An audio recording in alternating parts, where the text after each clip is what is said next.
Fighting games are Avatar Toukon. I don't know. Like, I saw somebody make the same joke that eminently has been made with every sort of patch to a big game that happens to come out at the same time as like other games release. But I saw someone just the other day saying the big winner of the Street Fighter 6 Season 4 patch is Avatar and Toukon. Yeah. Which, like, I swear, in the Street Fighter 6 community, they think every big patch is like, okay, this is going to be the one where they nerf all the characters I hate to fight and they buff the characters I love to play as. No. This is Street Fighter 6. The patches don't change shit for most of the cast. This is Street Fighter 6, nothing ever happens. Nothing ever changes. Either you're going to have to be happy with the game as it is, or like it's honestly love it or leave it, because they're not changing it. They've made it clear they're not going to change it. Should actually change, though, with this patch. The only thing I've heard is that Alex's jumping DDT is now projectile invulnerable, which is insane. Yes, also Manon got buffs, so Manon mains can shut the fuck up finally. They won't. I know. The Manon mains will not be happy until they're the better grappler than Give. And they're not going to be the better grappler than Give, because Give has nothing for him other than grappling. That's his thing. Yeah. But yeah, so anyway, let's see. We should notify Ping because he actually said that he wants to be here for this. So I'm gonna send him a message going FJ is on. Well, if he's not around, then he ain't gonna be able to do anything about it. I know, but my idea is I'm gonna send him a message, and then if he comes online before we reach the news, then he'll join for the news that pertain to him, and then we just try to dance around those for a bit, you know? Oh, okay, so just avoid Avatar and Toukon stuff. All right. Yeah. But yeah, let's see. What else even happened? Project L is not dead yet. FS is on the Not dead yet. I thought that something had leaked though, saying pretty well like, yeah, it's gonna be dead tomorrow though. I didn't hear about that, but maybe I'm just not keeping that close of an eye on it. Honestly. Like, yeah, I feel like I've heard like a part of the issue is that a lot of the DLC characters, or excuse me, a lot of the characters they've been adding have been dude with sword or woman with sword. And it's like, League has a much bigger roster than that. Why are we adding dude with sword or woman with sword?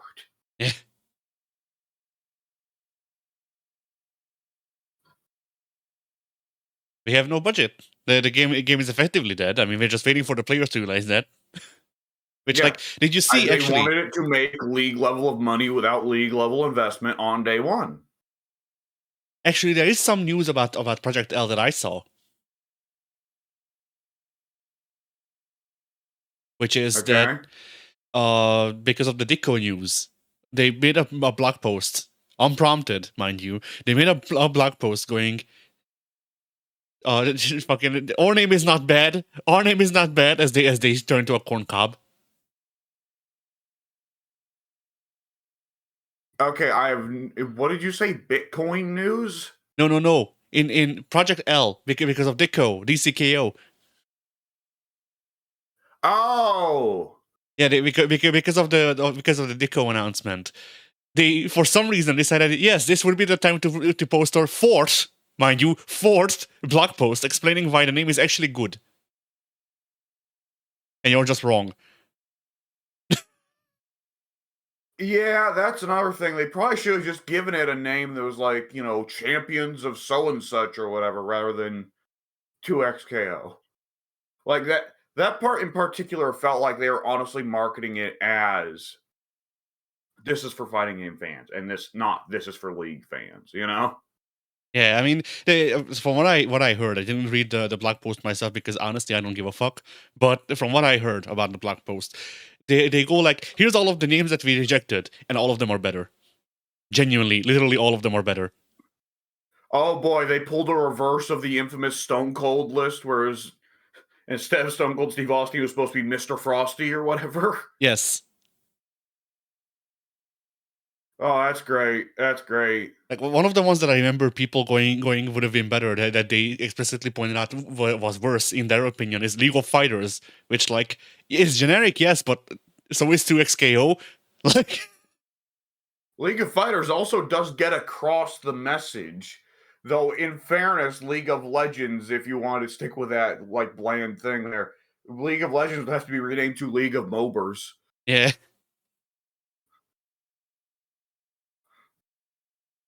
League of Junglers. That's all anyone wants to play anyway. Oh yeah. See, that's the magic of Deadlock, having the anyone could be a jungler mentality. Is that eventually players learn, oh shit, being a jungler is weird. All right, I'm gonna go back to fucking laning. Yeah.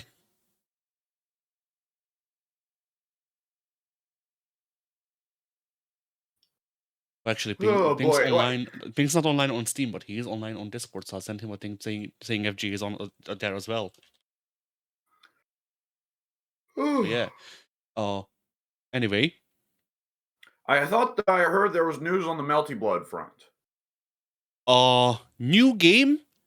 I have not seen the Oh. trailer. Like allegedly, there's a new game that's implementing Drive Impact and Drive Rush. Like so explicitly Drive Impact and Drive Rush. I have not seen any footage. I have not seen a fucking image from this game. I just hear that it exists allegedly.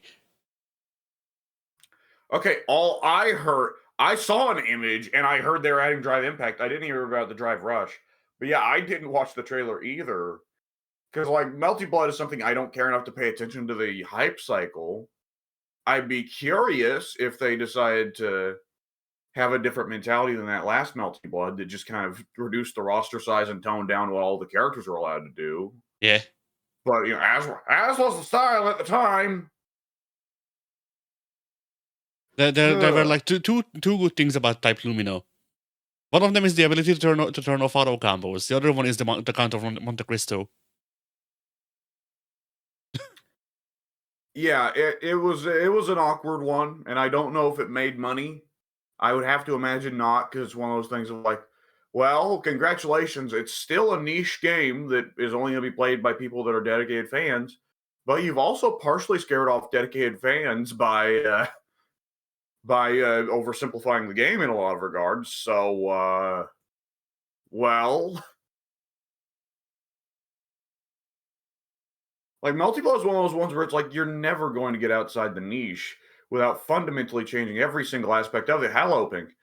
Without changing fundamentally every aspect of the identity, because that whole game is nothing but animu little girlies, and they're wearing the most mundane outfits possible, and that's not exciting to your average person, regardless of whether this fighting game is perfectly simplified and balanced. Don't worry, your cousin won't be able to own you as hard online when he plays against you. Yes, your cousin loves playing as Chicky. Mm-hmm. Oh boy! I mean, when you think about like the classic fighting game characters, you have Chun-Li, or just the classic fighting game. You have Chun-Li, you have Cammy, you have Mai Shiranui, you have Kitana, and you have women. Yeah. Who yeah, despite more or less being my de facto main in Melty Blood, I still don't know her name, even though we've looked it up. Okay, I got my headphones connected, so All I right. can actually participate now. So Hello. hello. I didn't say hello when you said hello, Pink, but I'm here. Yes, hello. And that's our signal to move on from Melty Blood. Yes, we've been saving the topics that you want to be here for. I appreciate it, because I am not interested whatsoever in Melty Blood. Yeah. Yeah. It's pretty hard to be interested in Melty Blood. Melty Blood, like there's like a game of Melty Blood that people like because it's deep and whatever, like mechanically. I don't think like aside from the like I don't know, maybe like 10% of the fighting game community that actually likes the designs in Melty Blood. Like I don't think the rest of the 90% actually care about it aside from that one game. I wouldn't even say 10% of the FGC cares about Melty Blood. True.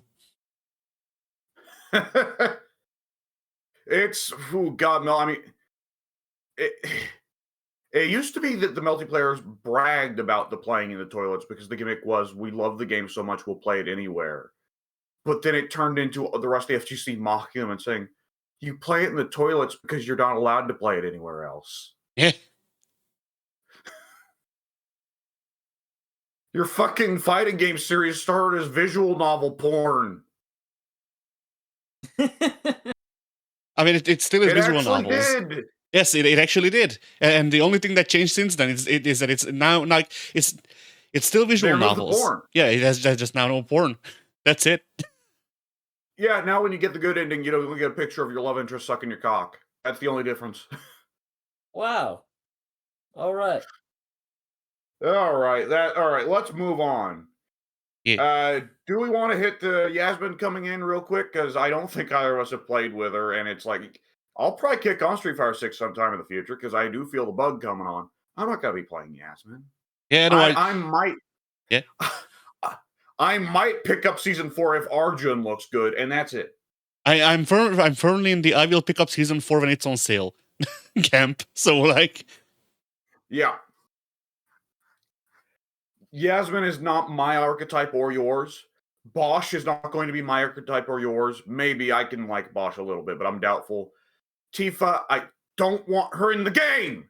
And Arjun is also not your archetype. Possibly mine, but he could be instead something else. Yeah. Tifa's got to be the most bizarre inclusion in the Street Fighter universe, potentially ever. I could be wrong about that, because there's probably some other random ass third-party character who guest starred in one of the games at one point. No. Made no sense, but all right, fair enough. Like Terry and Mai were the first, and they looked like they were just Street Fighter characters to begin with. Like the thing is, Tifa coming from a universe where there are wizards and mechs is like, what the fuck? Yeah, like the thing is that like usually it's Street Fighter being the weirdo crossover. Like the first crossover character in fighting games, as far as I know, is Akuma, because he was in the X-Men Children of the Atom.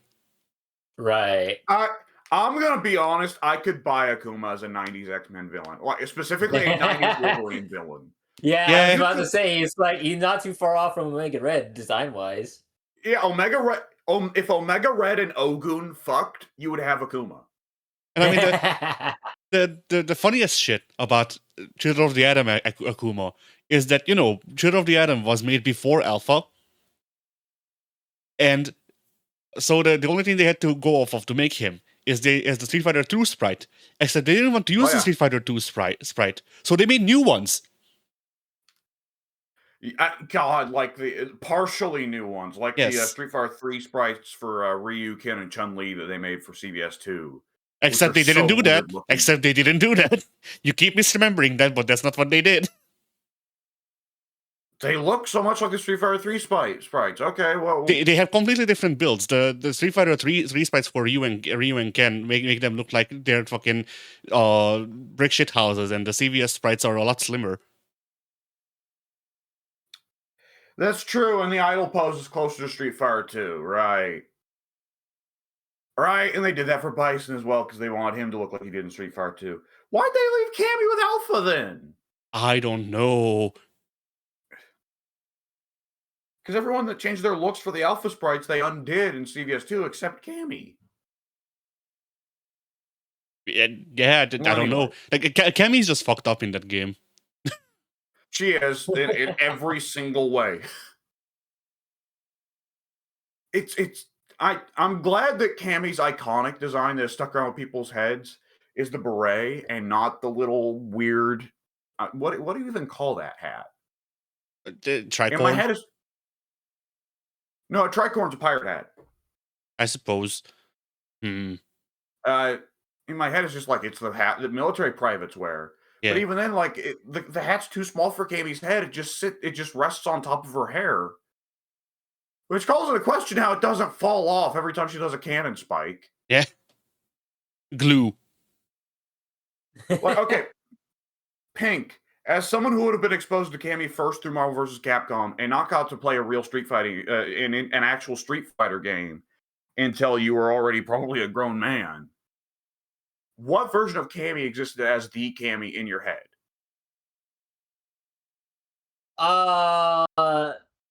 That is an excellent question. So,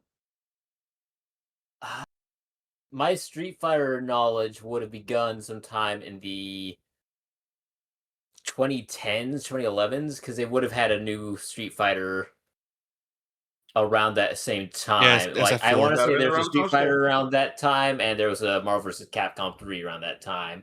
Yeah. And then I remember watching Monday Night Raws and seeing like advertisements for SNK versus Tatsunoko or something like that, and everything looked like action figures, so that looked pretty cool. But obviously, Kami's not a part of that, so that's where my knowledge starts. So my knowledge is kind of that Street Fighter 4 3D style of Kami. Yeah. So that translates backward. That's a strong starting place for Cammy. That was kind of the start of the just gratuitous ass shots everywhere, though her ass increased in scale every game afterwards. As God intended. Like they toned down Chun-Li going from 5 to 6, but Cammy, oh my god! Like when you play the classic Cammy costume in Street Fighter 6, her ass has fully devoured the strap. It's You're not gone. wrong. It's pure cheek when she turns around. The developers from World Tour moved on to developing Mika, just her.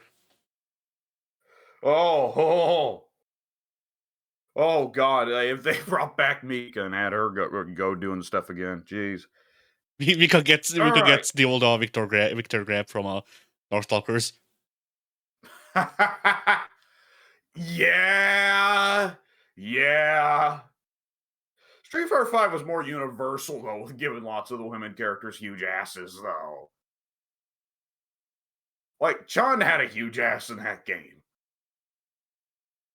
As it should God, I can't think of any characters that didn't have big asses in Street Fighter 5 because Lucia had a big ass, Laura had a big ass, though she's Brazilian, so it doesn't count. I need to play Street Fighter 5. That's what I'm hearing. God, I can't remember Ibuki having a clothing outfit though on her around her ass region that wouldn't have been loose clothing, a skirt or loose pants. Because I mean, Ibuki always has big voluminous pants that make her legs look like they're huge, but it's just because her pants are like big and puffy, you know? Yeah. I mean, God, go back to Street Fighter 3 sprites for Ibuki. Ibuki's legs look like it. If her actual legs were the size of her pants that they are in Street Fighter 3, then one kick would make her opponent explode into chunks like a Mortal Kombat fatality. Yeah.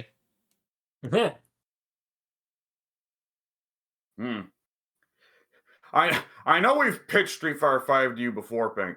Let me clarify. It's not because Street Fighter 5 is a very good Street Fighter game. You'll probably be playing it and go like, this feels a little bit off. I can't put my finger on it. No, we're just saying play Street Fighter 5 because Armika and Laura are in it. Yeah, they have like two big ass. What reason does a man need? They have two big ass women and some of the worst gameplay in the entire series. All right. Also, I just want to note, I'm looking through the news, and it says Street Fighter 6 director reaffirms the Tifo utilize a material mechanic tagged Marvel vs. Capcom.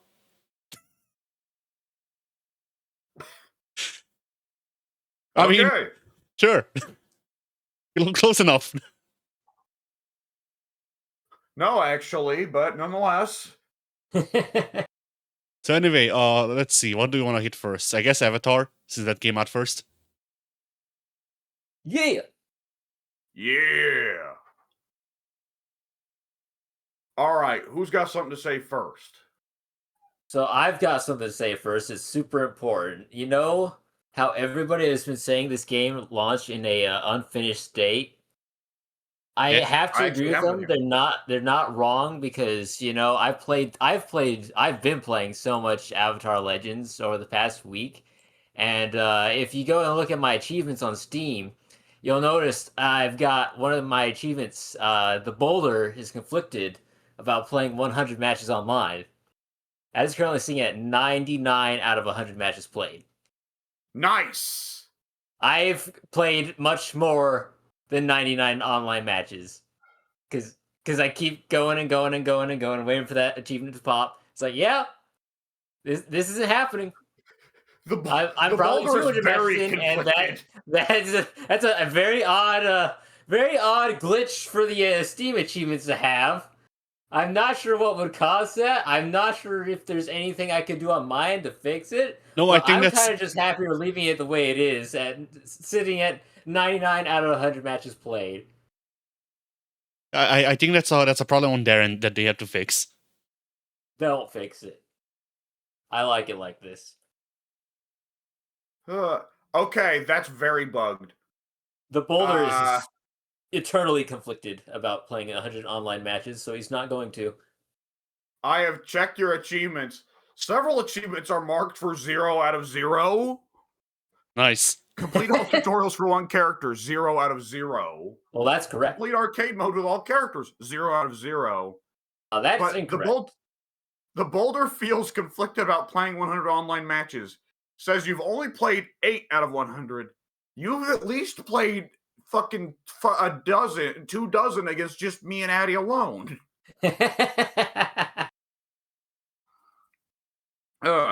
I've not heard a lot of talk of people saying it's unfinished. I have heard a lot of talk of people saying there are certain tier monster gods that are sitting at the top right now. Of like Toph, Kyoshi, Azula, and maybe Zahir, I think, are all tier monsters. I can believe that. I can definitely believe many of those names. Kyoshi sitting at the top right now, I'm inclined to agree with wholeheartedly because I faced many a Kyoshi and I've had my ass whipped by many a Kyoshi many times over, and it's pain. It makes my butt hurt. It's not good. It makes me cry on the inside and the outside. And I don't have the balls to play Kyoshi online because I'm stuck with her, and then somebody's going to get a false impression that she's going to be weak or something, and then they're going to face a Kyoshi who's actually good, and they're going to be like, oh my god, what is this man playing? What are they doing? I saw someone on Twitter say, in the future, we're going to remember this time when Kyoshi was hyper-dominant and regarded as the Dark Days. Yeah. Before she gets smacked with a Nerf bat. Yeah. Kyoshi, I don't think any of us really picked up Kyoshi in our day one sets. I didn't really get her, but my understanding from what I've seen of footage is, she has normals to just cover the fucking screen. Fuck you. That was my understanding. Yes, like, the thing with Kyoshi is that you're not allowed to exist on the screen, from what I understood in the day one sets. And also, if you do happen to somehow exist on screen without Kyoshi being able to do anything about it, stomp. Just fucking rock pillars. Fuck you. The Earth Pillars did seem like a very good button. And I see footage of people doing the nastiest shit with Zahira. We did not see, like, apparently a fucking fraction of what Zahir can do with air dash stuff. Of just, like, Zahir was doing shit that people were doing with Homelander Day 1 and Mortal Kombat 1. Of, I'm just going to do the same air normal in your face 12 times in a row and you can't stop me.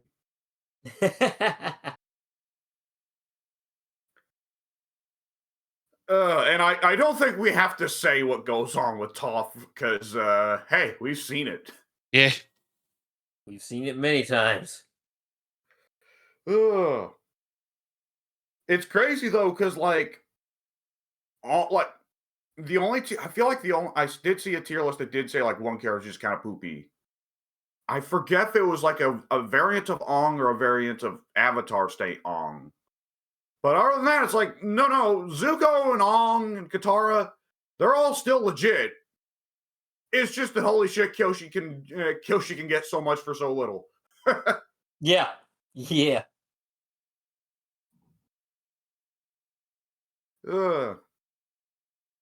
So, this may be kind of just an obvious question, at least, or excuse me, a question with an obvious answer in my case. Well, actually, probably not so much. But, coming off the first week of Avatar, favorite character, each of us. What is so good about this game is I've been asked this question many times by you guys, by my brother, by other people, by anybody who knows I play this game. By Ed Boon. Ed Boon himself knocked on my door. I don't even know who that is, but he knocked on my door. I opened it. He's like, "Hey, who's your favorite character in Avatar Legends?" And I looked him dead in the eyes and said, "I don't know." And then I closed the door.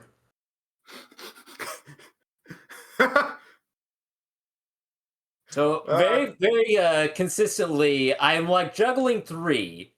I really love Kyoshi. Who wouldn't? She's so freaking powerful. I'm really digging Zuko. Yeah. And I'm really coming around on Azula. She's a lot of fun. Ooh, okay. I think those 3 are kind of neck and neck. I don't know which one I'm kind of leaning towards as my number 1 go-to. But those 3 are probably in the upper echelon of my picks, for sure. All right. I'll throw out my picks just because I think number 1 for me is obvious. Yeah, it's still Toph. Like, Ozai showed up, and Ozai's more of a quote-unquote real grappler than Toph. But Ozai's so fucking weird that I just have to really invest a lot of time to get used to him. Toph, though, oh my god, it's instantly, as soon as I put my hands on the pad, on the stick, it's like, oh yeah, yep, okay, I know what I'm doing here. I know the game plan. Whew. Addy, who you got? Well, see, for one, I don't own the game still, so I'm still going off of the day 1 sets. But I don't know. I don't want to say Toph because she's too strong. She needs to be nerfed. Like this is literally like this goes best my usual shtick of like I choose a character who can do everything because that's what I like, because she's not a glass cannon. She's just a cannon. She is. That the only thing I could think of that I could put to, like, no, Toph's not got the best air options. She doesn't have any air special moves or air maneuverability, which a lot of characters do in this game. So that is a legitimate weakness for her. On the other hand, she does have one of the best jump in buttons in the game. Yes. Like Pink tried doing it that air movement around, maybe it's here when I was with Toph, when we did the play 1 sets, and he couldn't. So I don't think Toph's lack of air movement really makes up for the fact that she can just, wherever you are in the air, she can just snipe you. It's okay. Like if you try to hit her, you're just down on the ground again. Yeah. And so yeah, that makes me not want to say Toph, because she goes past what I'm the power level I'm comfortable with. But because like so other many characters in that game are so capable of doing so many things, though. Yeah, but like I don't know. It's the same way that you feel if like it's she's not Central Fiction, the other one, Chrono Phantasma Tiger. Yeah. And so yeah, too strong. I don't want to play him because I feel dirty. Yes, that's the gimmick there, Pink. But from the others, let's see. Kiyoshi was fun to play when we played together, but she has like she runs into the same problem of like she could use a bit less. So I guess Sokka. Sokka felt like you could do a lot with him without him being like unanswerable.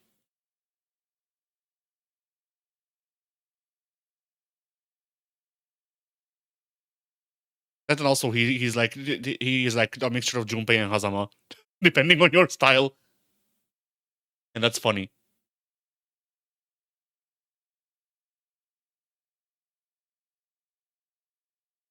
I enjoy playing Sokka and just whipping out the boomerangs. Not entirely sure where they're going, but sooner or later they're gonna hit, and it's gonna be good.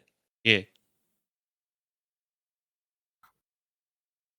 Okay, I got a mouth half full of oatmeal here, but nonetheless, I want to know. Oatmeal? No, it's actually a dry granola. I'm not a big fan of oatmeal. Yeah, well, oats and granola. But anyways, I might be one of the only people who prefer to just eat oats dry than an oatmeal. But anyways, correct me if I'm wrong, but the firebender chick, or no, the chick with the laser beam coming out of her forehead that Zahir summoned. Billy, yeah. She has the same thing that the Explosion Man dude from the first Avatar had, right? Yes. Sokka should be able to remove her from play. This is just the truth.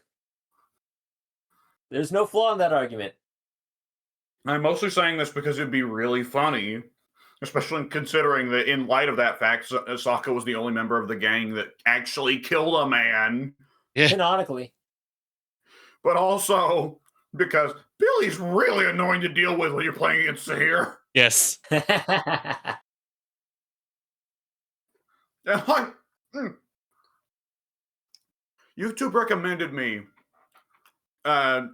Zahir versus Walter White in Legend of Korra, voiced by J.K. Simmons. Tenzin. And I was like, you know what? They haven't added Tenzin to the game yet. Yeah, I'll watch a fight scene from Korra, even though I'm not really invested. Because, hey, maybe Tenzin's going to be cool, and I'll get to see a little bit of how he'll play. Which wasn't too educational. Tenzin didn't spend that much time fighting. Most of that fucking quote-unquote 9 minutes of fight was Billy in a fucking hot air balloon terrorizing the Air Nation by just fucking shooting at them. And I was going, oh, so the way that Zahir plays is lore accurate. Yeah. 9 minutes of fight, and it's just Zahir flying in, Pili! And then she shows up, does a fire breath, goes away, Yes. and then he does it again. And Tenzin would have absolutely fucking owned Zahir if Zahir didn't have his assists he could call on. Nice. And he's the main villain of that season, Pink?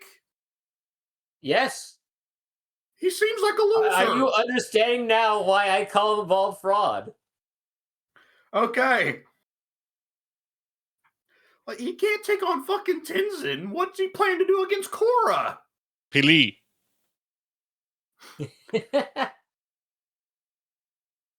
I've not even watched that season, but from what I know, or from what I've read online, from all the pieces, the literature over all the years, because it's been like over 10 years since the Legend of Korra last aired, something crazy like that, because I'm freaking old, 72 years old God. now.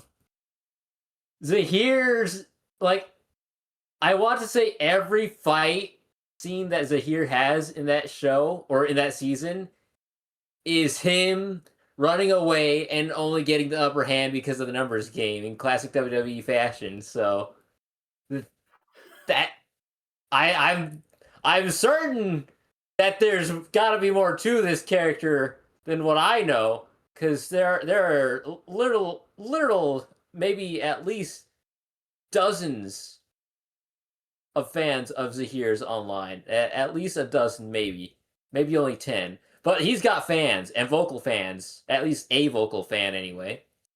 So he's the only character they put in the game besides Korra. Yeah, it's stupid. It's ridiculous. Like, that was inclined to think, They saved the actual. They saved the actual good Korra characters, and there aren't many. They saved the actual good Korra characters for all the DLC and the DLC votes. It's ridiculous. Like, okay, it's unbalanced. How many seasons did Korra have? 4. Were the villains of any of the other seasons noteworthy, or was this also like, yeah, this is the only even decent Korra villain? Mon was the villain of the first season. I thought he was great until they pulled a Russo swerve, and it was dumb and stupid and dumb, and I hate the writers because they're hacks. And yeah, Amon was great for the first 2 episodes, I guess, maybe. 3 episodes. He was great for 7 episodes until the Russo swerve. So Amon's cool. I like Amon. I hope he gets in the game, but not as a fan vote, because I want Asami to win that one. Season 2, I don't know who the villains of Season 2 is, actually. I think Zahir's the villain of Season 3. And then Kavira is the villain of Season 4. And as far as I'm aware, Kavira is like the main... Like, when people point at the redeeming qualities of Legend of Korra, they're usually pointing to Kavira as being a really compelling and entertaining villain. But then when I Google it up, I see images of Korra fighting giant-ass mechs and whatnot, and I just washed my hands of that entirely. So, like, Mileage will vary. I took one look at it and noped the heck out. What if they get Kavira, but it's the one from Siege?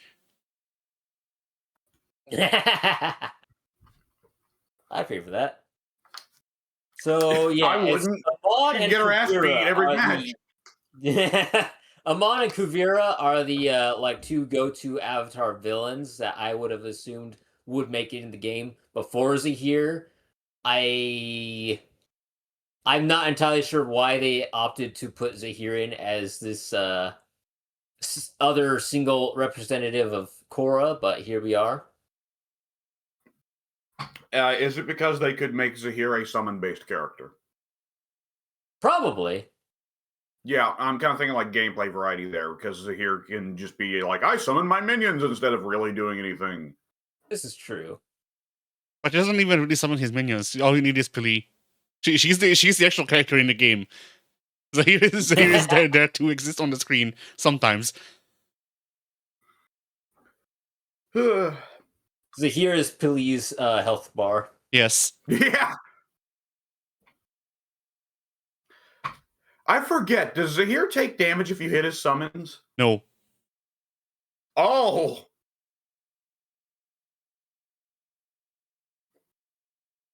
It does stop them from doing whatever they're about to do, though, right? Yeah. Yes. Okay. It cancels their attacks, but he won't take damage. Yeah. It's worth keeping track of, then. What moves does every character have they can throw out to just stuff Billy before she does her bullshit? Yeah.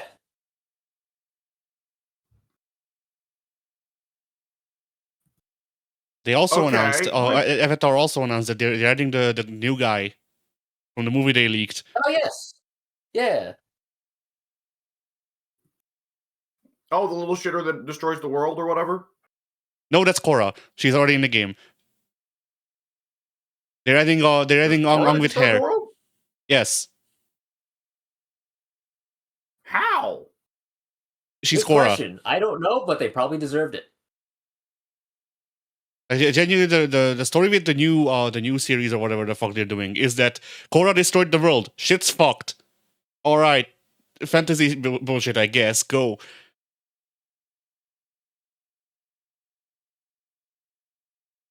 Doesn't that make Korra kind of an asshole? Yes. Well, we haven't heard Korra's side of the story, and frankly, I'm on her side. I don't have an issue with her blowing up the world. It's an improvement, if you ask me. I know that on Solo we're going to be operating on the stance of this is good because this gives us more ammo to mock Korra, but I can't help but feel from a writing perspective this is an incompetent decision. I mean, the entirety of Korra. Writers, yes, so what were you expecting? That's the entirety of Korra. Incompetence. Like, not the character, the entire series. Everyone involved. I don't know that two wrongs makes a right, though.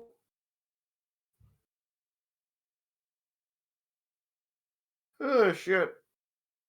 All right, well, anyways, they're going to be part of season 1 of DLC? No, they're not going to be included at all, hopefully. Taga from the new Avatar movie is going to be the free DLC character coming sometime this fall. I believe this timeline they gave us. Yes. Who the hell is Taga? And that's Batista. Dave Bautista. What?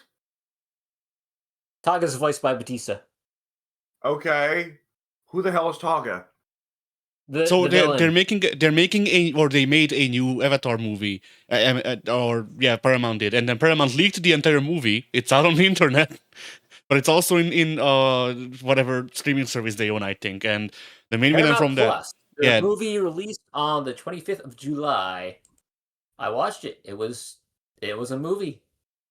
Allegedly, it could have sucked, but I'd love it anyway because it's the gang all back together again.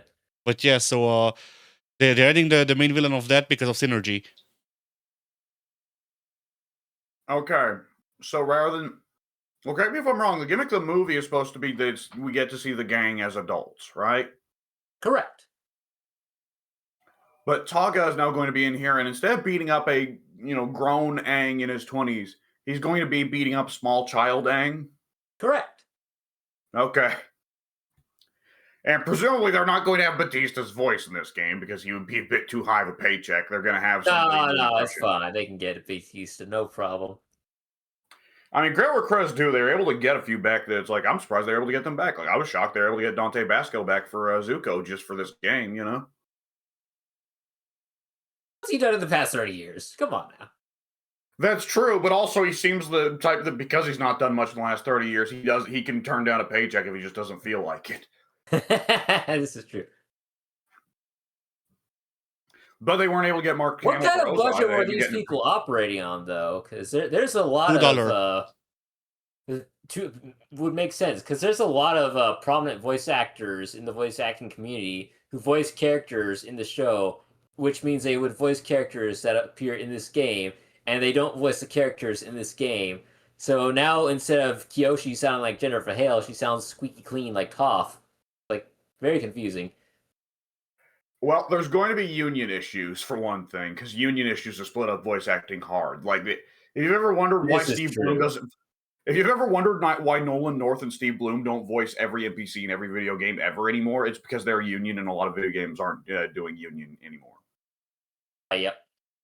Now, with Jennifer Hale, I don't know what the deal is with her, because I feel like I've heard her on both union and non-union projects in the last 5 years. Let's see the Like, thing she's there. kind of The thing there is that SAG is fine with you working non-union projects if you pay them like, I don't know, some tithe. Except when they're not. course. Except when they're not. Like when they're selling your voice to the AI companies, then they're not okay with you working non-union stuff. But you know, I thought that what's her face, Fran Drescher. I thought that Fran Drescher, when she was leaving being the head of SAG, I thought that she had actually like sold out to the AI companies on some front. That was why people were really mad at her as she was leaving. she did. Okay, that's what I remembered, because I remember Fran Drescher was like, my memory was for a good long while there, Fran Drescher was head of SAG, and then she suddenly wasn't. And it's, hey, now it's fucking Sam from Lord of the Rings. It's Sean. Oh boy, what's his name? Sean. Yeah, that guy. His dad was Gomez in the original Addams Family. John was his adopted dad was Gomez in the original Addams Family. John, it's not Astley, is it? I don't know. It Fuck it, depends. I gotta look I this don't know. up. Rick It depends. Astley. Will he give you up? Will he let you down? Shut up, both of you. Aston. Ah, okay. Yeah, Sean Astin is now the head of SAG, and my memory was that people were really happy because they're like, yeah, hopefully he'll reel back some of the shit that Fran Drescher was doing at the end. Yeah, I mean, there's also the problem with SAG. There's the two major problems with SAG as a thing, as the union, a company, whatever you want to call it. For one, it's not really a union; it's a fucking guild.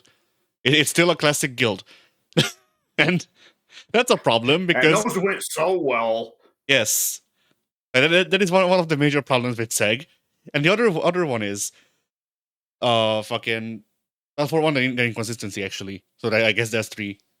Because this thing of like, okay, you can only work union jobs, except when you can work non-union jobs. When we're fine with that. And then just Well, it's going to suffer from. It's also going to suffer from the problem that every union suffers from, that it's going to be an old boys club. yes, but also when like you talk about Fran Drescher and Sean Astin, and them being the people who are in charge of this stuff, Sean Astin has been acting since the 80s. Fran Drescher had been acting since the 80s. yeah. But also the other major problem there is that like there's just like SAG has everyone in it, in like motion picture stuff, and outside of motion picture stuff. Because like you don't necessarily need voice actors for a film, but the voice actors are still in SAG. Do you think people who do you think actors will give a flying fuck about the voice actors' problems? No. And that's the major thing with SAG, that the idea is that apes together are strong, except apes don't give a fuck about each other. So no, and the old actors don't care about securing jobs for young actors either. Yes, I mean, it's noticeable in the last 30 years we've been seeing less new actors get less new roles, and it's more and more movies are just depending on established stars. yeah, But Anyways, then the other the closing thing with that, the other big problem that I've heard people bring up is that a lot of the work nowadays in voice acting for games and movies and whatever is that a lot of the work nowadays is globalized. You won't get like just people from California to come in and do the voice work and then that's it. You will go and get like a guy from Britain. You'll get a guy from China. You'll get a guy from America, and they will come together and be your voice cast. And you can't fucking do that with SAG because SAG wants exclusivity. Mm-hmm. Funny little bit I saw just the other day about SAG and exclusivity and their insistence that this all has to be fitting for us. The guy who wrote the original book version of Holes, which have either of you guys ever seen the movie Holes? No. Yes. Okay. So the writer of the original book version has a cameo in one of the flashback scenes where one of the characters is selling, like, I forget what he's selling. He's selling like cabbage or something. Onions, yes, onions. Right, of course, right. The healing onions. That was a little bit dumb, but whatever. Well, I'll forgive it because that was one of the movies of my childhood. One of the people that comes up and buys an onion is played by the writer, and he was supposed to have no lines. The guy selling onions is supposed to say, "Hey, would you like an onion like these?" And the guy's supposed to say nothing and just come up and buy an onion. But the writer, not thinking, just improv while filming. He said, "Like those?" Just naturally, he did a natural human dialogue instinct fired off, and he responded, "Like those?" He pulled a solid snake. He repeated what the guy said to him. Yeah. And they decided to go with that take, but because they decided to go with that take, that meant they then had to register that writer as a member of SAG. And he's still a member of SAG to this day and still gets paid residuals for the movie Holes. Okay. So he's not only getting paid residuals for writing it, he's also getting paid residuals for acting in it. Nice. That's a hustle. It is. But it's like, man, that's dumb that works that way. Yes. I mean, ideally, the way that SAG's exclusivity should work, like if they want to keep it around, which is dumb, but whatever. But like ideally the way that it should work. I'm doing everything I can not to get political here. Yeah.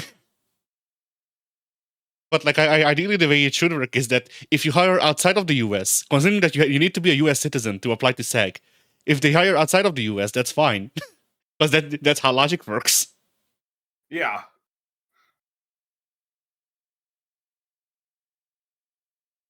Anyway, so yeah, Avatar. Yeah. It is definitely weird. Like, they got the same voice actor for Toph as usual, right? I don't know. I don't think so. I could be wrong, though. I haven't looked into it. I remember Toph having a deeper, lower-pitched voice than that, but I looked up a few clips from the show of Toph. It's like, no, she's got a very high-pitched voice.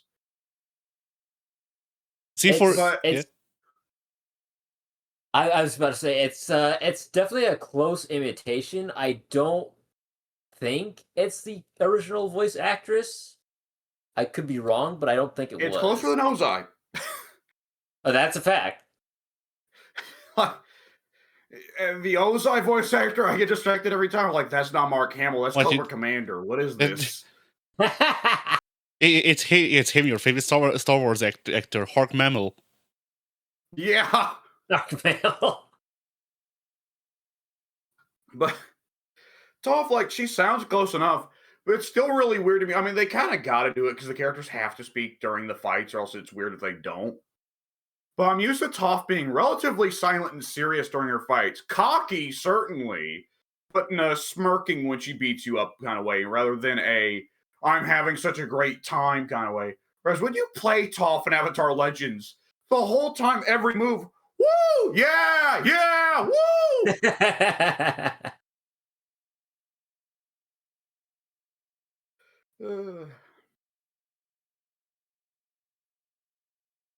All right.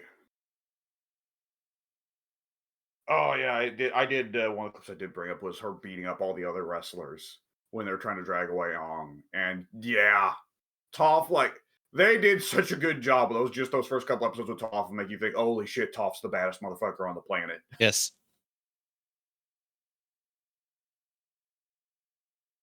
Hey, Avatar was a good show. Yes. Very good show. And then the Fire Nation attacked. Everything changed when the Fire Nation attacked. They brought out a new weapon. Korra. Lesbianism. Yeah. Korra's Water Nation. I know. She was made in a lab by the Fire Nation.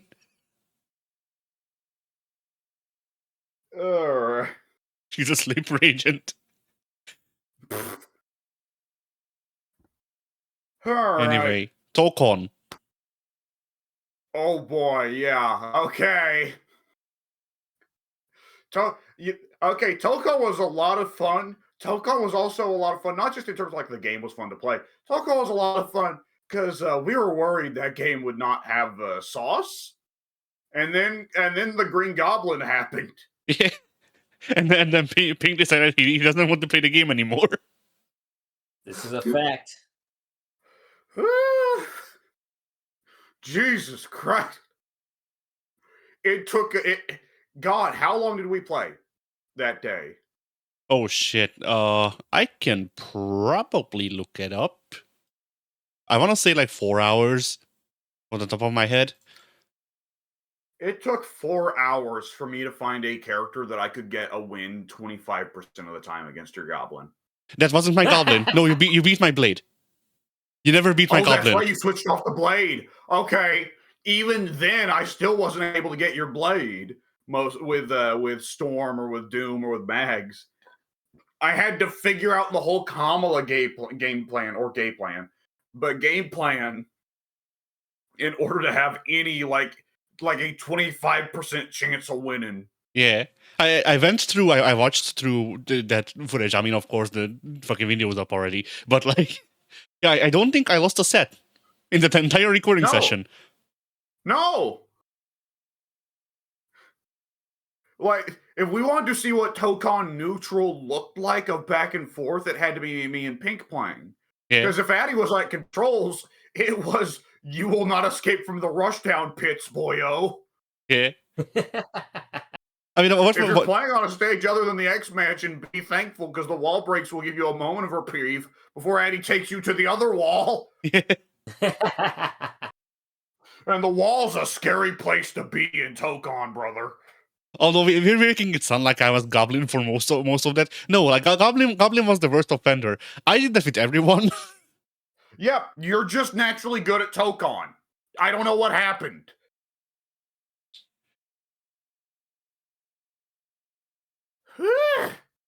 Yeah, that was a fucking massacre is what that was that day. Jeez. But nonetheless, a good time was had, at least by me. I think Pink was suffering a little bit more there, but I think the way things worked out, particularly with me having to step out for a while, is that Pink had to spend more time getting his ass beat by you and less time getting shit in. So maybe Pink. Possibly. Absolutely. I will say, well, I'm on this podcast today because I've got a lot to say about Toukon. And I think there's going to be very different opinions on this table here. I don't know. I feel like based on what you said in the Toukon thing, I think there's going to be two opinions. I think there's a good chance there's going to be three opinions here. I guess we'll see. There are 3 people in this room right now, this fake room that we're not actually all sitting in. But in this hypothetical room, there are 3 people. So that gives us like... Alex, do the math. How many opinions does that give us, potentially? Like, what's the highest amount of opinions we can get in this 3-person room? Over 9,000. So, one of the best... At least 9,000. One of the best little bits from The Wire. Season 2 of The Wire is heavily focused on a lot of characters of Polish-American heritage. And they make a lot of Polak jokes in that season. Which, but modern American standards, there ain't a lot of Polak jokes thrown around. But I can remember it used to be more popular going back a little bit. And I remember there was a point in my childhood where I remember my parents just noticing one day and saying between themselves, man, you don't hear Polak jokes anymore. And I remember even then as a wee babby me, not really understanding casual racism, I was thinking, oh man, times have really changed. Man, you know what we don't crack casual jokes about? Racism against other white people. But nonetheless, Our there was a European bit in The heritage is Wire. fading fast. But there's a bit in The Wire where two Polish American characters are talking back and forth, and it's actually a really sad moment for the most part, but one little bit of happiness they share between themselves about the bad situation they're in and the controversy they're caught up in within their community. Is one of them says, you know, there's an old line about us, and the other guy says, yeah, two Polacks, three opinions.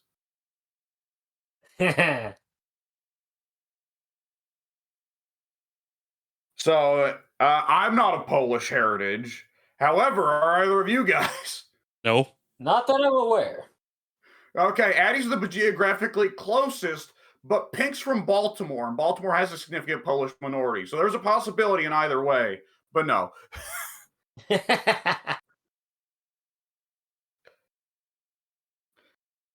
Oh, shit. All right. Well, given the fact that we're Polish, the number caps at the number of people we have in the room. So 3. There we have it. That's settled. Good to know.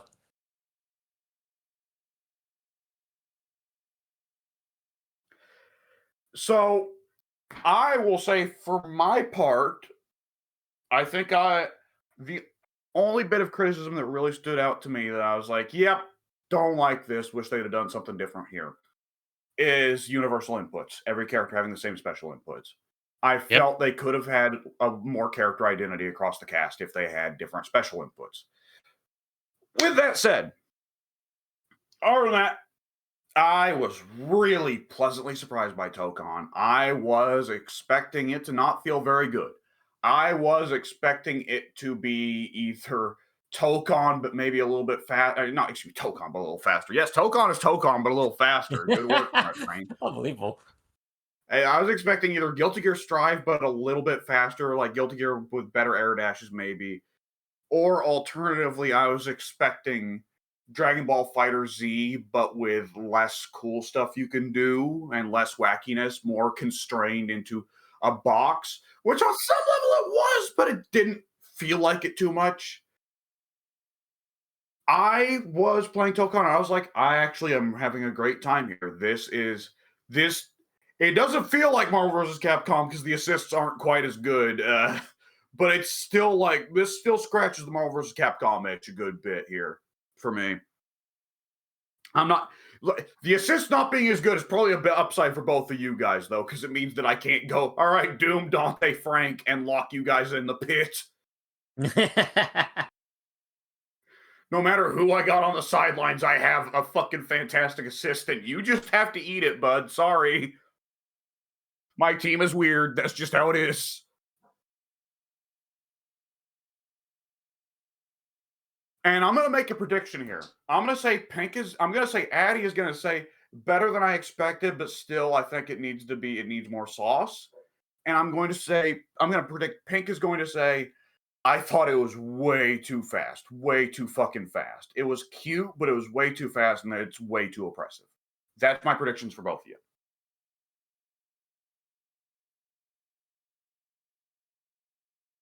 All right, which one wants to go first? first? Or should I? I am the special guest today. True. I think I want to take the floor because Alex had a couple points that I wanted to add on. Of specifically with the what is it? The assist mechanic. When I was playing Toukon, I would either forget the assist button was a thing, or I would hit the assist button and no assist came out, unless I was like standing on the edge of the screen for 5 seconds without doing anything, and then the assist would come out. And then I'd feel inclined to make a tag in because it's like, oh, my new character's in. Let me tag in with them. And then I'd tag in, and then I'd get my ass beat, and it felt like tagging in was kind of redundant. So, I said it at the end of our video, I don't like team fighters, like, at all. Like, if I were to rank game mechanics or just fighting games based upon whether or not they have a team mechanic or not, like, team-based games are down at the bottom of the list. Not my cup of tea. I don't like it at all. That's a core reason why when I play the Marvel vs. Capcom collection, I'm gonna be playing X-Men vs. Street Fighter rather than Marvel vs. Capcom 2. And that puts me in a minority because everybody and their grandmother loves MVC2. I don't. I don't like that game. I always felt it was way too fast. Timer goes way too fast, so you always end up every round on like, oh, it's a timeout victory because the rounds are 30 seconds at most. Yeah, and it's terrible. And it feels like all your actual damage just comes from mashing the assist button, sitting on the corner of the screen. So there's so much I don't like about MVC2, and that's why I stick with like the other bland base games where it's just a 1v1. It's very simple. You pick your character, you go have fun, you get your ass whooped, it's fine. And if you throw too much sauce into the mix, it's like my pasta's ruined. I don't like it. Bad times for all. Maybe not for all, but definitely bad times for me. So with Toukon, I want to like this game. I don't want to say I don't like it because I thought it was fun enough when I was playing the beta. I think I just didn't play enough of the beta and won't play enough going forward to really form a concrete opinion on all the mechanics and game feel of it. But it's the tag team, I can't call it a tag team either because it's a weird hybrid between it's both a solo game and a team-based game, where the team-based aspect of it doesn't feel relevant, but the solo-based aspect of it doesn't feel too rewarding for me either. And I do want to say right off the bat, I'm glad you guys all found characters that you really liked playing and had a lot of sauce on them. When I was logging off for the night to go do other things, like the only character I came away feeling like I really vibed with was Magic, which was really upsetting because I love Storm. I wanted to play Storm. I played a little bit of Storm. I played a little bit more Storm. At no point in time during that beta did I ever feel like, oh, I'm really vibing with Storm here. So now she gets to get put in the Chun-Li category of, oh, beautiful character. I love her. I love everything about her. I can't play her. This is sad. Storm didn't feel great. Like, I went in super going hard on Storm because, like, she's got the wind mechanic, she's got command grabs. That's two things I have loved on characters in the past. And Storm, a character I love from the comics. This is my pick. And I think you guys could notice that the longer we went on, the less I was playing Storm and the more I was just going like, fuck it, I'm going to play Doom or Mags or Kamala. Like, Storm might be the kind of character that, like, if I lab some shit and I figure out some techniques, I could work with her. But, like, I wasn't getting grabs because Toukon is a very just hit buttons game. It's not a game where you ever really want to sit and block. Yeah. And, like, her zoning isn't because it's just weird. It takes too much setup. She has to spend wind gauge to do it, and you don't want to do that for her. Like, I don't know what exactly Storm's game plan is supposed to be because everything it felt like Storm was trying to do was a little bit too weak. If we're going off vibes for balance here, Storm I thought needs some buffs. She needs to feel better than this. She doesn't feel very good. Yeah.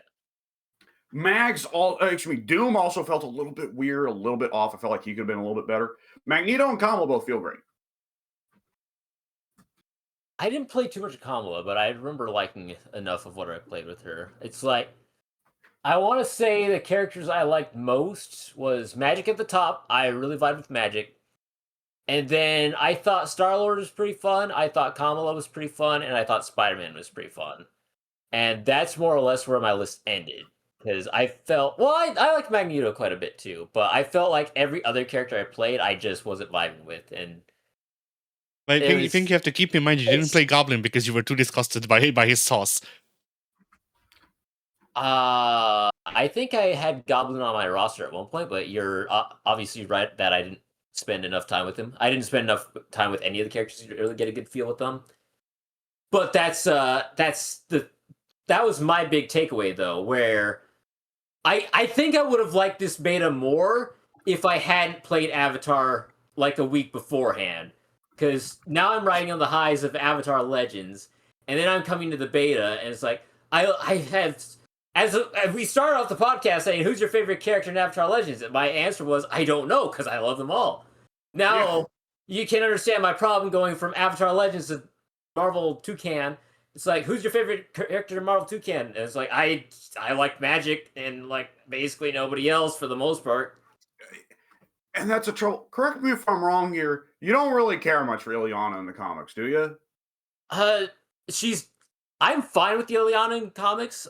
She's never been like I love Magic. I can't wait to play Magic in Rivals or buy all the merchandise on Amazon or, I commission artist jar. I can draw it myself. I won't. But Magic is a fine character. She's never been my favorite character. So, like, to have, like, kind of this... I'm not going to say things like... I'm going to call her a B-lister, not because that's what she's in the comics, but in my mind, in my fandom, she's just that B-lister. She's Cyclops' little sidekick off in the corner. So that's fine and dandy. But is that like my favorite character of all time? I can't wait to play as her in Toukon. It's like, no, not really. She's fine. I like her enough. But it's like I wasn't gearing up to buy Toukon to play as Magic, on that roster. It's like I'm gearing up to play Storm. Oh wait, I don't like playing Storm. Should I buy this game? Probably not until it's on clearance. Yeah, I don't think any of us are in like, oh man, I gotta get this on launch territory. I think we're all like, yep, once it goes on sale territory. But Magic is one of those characters like, here's what I think. For me, Magic is a character, it's like, she's cool in relation to Colossus as like, oh, little Ileana, I have to protect her. And she's like, Peter, I'm a grown woman. I don't need protection anymore. And Magic's cool in relation to Cyclops because she's the devil on his shoulder going, clog the toilets. Clog the toilets, Scott. You know you must do this. Clog the toilets. Do it. Gene would want you to. But other than that, I don't care about Ileana. I don't care. And like, it seems like she has a significant fan base now. But I think like a lot of that is going to be either just straight up horniness or liking her because she's a little shit goblin. Yeah. And like, for those people, more power to them. I mean, Arxis knew what they're doing. Have you guys seen what special graphic thing goes on with Magic that seems to not go on with any character in the game? No. Does she have jiggle? Magic on a few of her moves, they animated in thigh jiggle. Oh hell yeah! Never mind, I'm buying this game day one.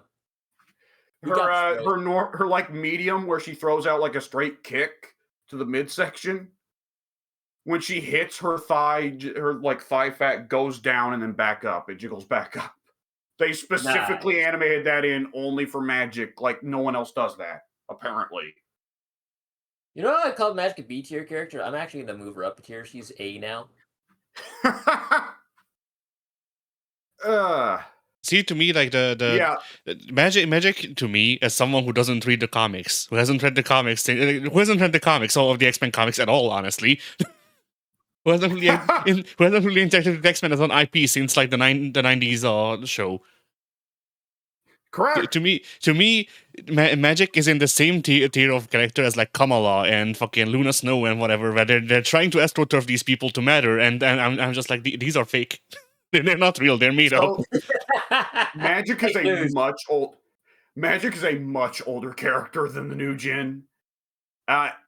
As Ileana herself, she goes back to the 70s. She was there in Colossus's origin story. He saves her from getting crushed by a tractor, and that's how he finds out he has superpowers. But when Ileana actually got powers herself, would have been New Mutants, and that would have been, God, when would that have been, Pink? Would that have been like 84, 85? Yeah. Ileana's Magic is actually a very old character. It's just that she debuted as a New Mutant instead of as an X-Man, so she would have been on the teams with Cannonball and, Wolfsbane and whatever. Yeah. Sunspot, With that said, I actually am in the same group because I didn't find out about Magic until, like, Marvel Heroes. So So I also thought she was part of the Kamala group until I looked her up and I was like, oh no, she's old. She's very fucking old. See, like She's a my late first bloomer. exposure to Magic was Rivals. Oh yeah, That was probably a lot of people's first exposure to Magic. Yeah, If we're going off internet notoriety, from what I've noticed over the year. Yeah, that's Rivals is a real weird introduction to her as a character. Yeah, but also like I think my problem with characters like these, like Magic, like Kamala, isn't that they're new. Because like I can look at new heroes and be like, hey, they're fine. It's that it feels like they're being pushed for SummerSlam. Yeah, they get bumped up immediately to being Captain America, Spider-Man level legends, and I do think that I love Kamala, but I think that's been a problem with Kamala is that Kamala they've pushed her very aggressively when like they've never really given her any interesting comic stories. Yeah. Everything interesting about Kamala is her sidecast dynamic. She's never had a good villain. Or everything really interesting about like, Kamala is her death, according to Marvel. God, and don't get me started. Okay, whatever. Addy, what'd you think of Toukon? Before I get started, just go. All right. Well, where do I begin? I suppose you were right in a sense in that I was surprised in how much I enjoyed Toukon because it was better than I expected, because what I expected was Fighter Z, and like it felt better than Fighter Z because I could do combo without having to rely on the auto combo system. And that's already a big step up in my eyes. Yeah. But also, I felt like there was a lot of problems with it that are just inherent to Access now, and just otherwise, a problem like, the universal inputs. They sucked. They were not intuitive. The wall mechanic, I hate it. Like, if you want wall splats to be in the game, that's fine. I'm fine with that. I hate going from one screen to another. It sucks. It cuts the pacing. I hate a wall break in every fighting game that has it. Yes. I hate the screen transitions, and I'll add on to that. I really hated how they mesh the screen transitions with unlocking characters in your assist pool or whatever it is. Yes, actually, that is one other issue I really don't like wall break transitions. I don't care one way or the other about, but I hate that you don't have access to your whole team at the start. That's just an unnecessary complication to me. Just give me all of them at the start. Why? Why am I starting without? Toward the end of the session we were having, like I guess technically this is something I would have felt from the start of the session, but towards the end of the session, I was picking my team where I was kind of going into like, this is not a 4-person team. This is the tag team. There's my primary person. There's my secondary person. Who are these other 2 slots going to? I don't know. I don't care. They don't matter because I'm never going to swap to them anyway. Yeah. And what I know that they said, like, well, we're doing that because 4 players is a lot for non-fighting game players to deal with. So we thought we'd simplify it by making it where you don't have access to them until later in the match. And I'm like, that's insane troll logic. Why would that make things? That's probably worse. That is much worse. Like, congratulations, you're still having to play 4 fucking characters if you think that you need to play all 4 of them at all, which you don't. This game really emphasizes you don't. But now also you have to worry about, like, oh, what round? How many rounds have I lost? How many times have I got a screen transition? How many times have I got this super? Bleh. Yeah. That's dumb. That's fucking dumb. And also, like, why? Also, there was the thing of, the, whatchamacallit, the statement they released, which propped up the leak that happened years ago from Capcom, which apparently they knew of this somehow. I don't fucking know. Either which way. The thing of this originally being a 1v1 game. And this game would have benefited a lot if it was a 1v1 that was faster than it is in its current state. Yeah. Yeah, I think it really would have benefited a lot if it were a 1v1 but slower. No. I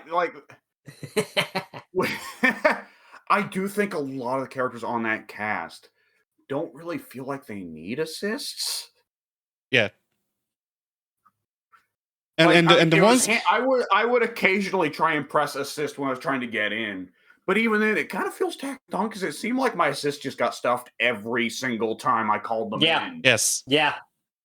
Like the only reason I felt entirely irrelevant. I think there was like one time where I hit the assist button and A, the assist actually came out for once, and B, actually did something. Like one time in the entire 4-hour session or whatever we had. To me, as the most dominant one in our gameplay session with Toukon, to me, assists had 2 good points. 2 good points in the entire game. And one is that it's funny when you do a combo on the X-Mention wall, and then they show up going, yo, that's a cool wall split, I'm here now. And actually, never mind. It was only one because I forgot what the other one was. So it must not matter all that much. Yeah, like you can tell that with the assist they were trying to make it where you couldn't do what I do in Marvel of like, hey, you're blocking. Guess what? I'm gonna call in an assist so you have to keep blocking. And hey, look, you're still blocking. I'm gonna call in another assist so you have to keep blocking. And it's like, yeah, I don't think they want you doing that. So, like, the restrictions are a lot stronger on calling in assists. That on top of the fact you can't call in assists while jumping. You can. And, like, yeah. You can call assists while jumping. Yes, it's just that assists sometimes don't work. Okay, I must have just not understood. It seemed like every time I tried, I couldn't. They literally have separate air assists for every character that they show off, so I would assume that you can do them. Oh, that's right. That way they won't be good. Yeah.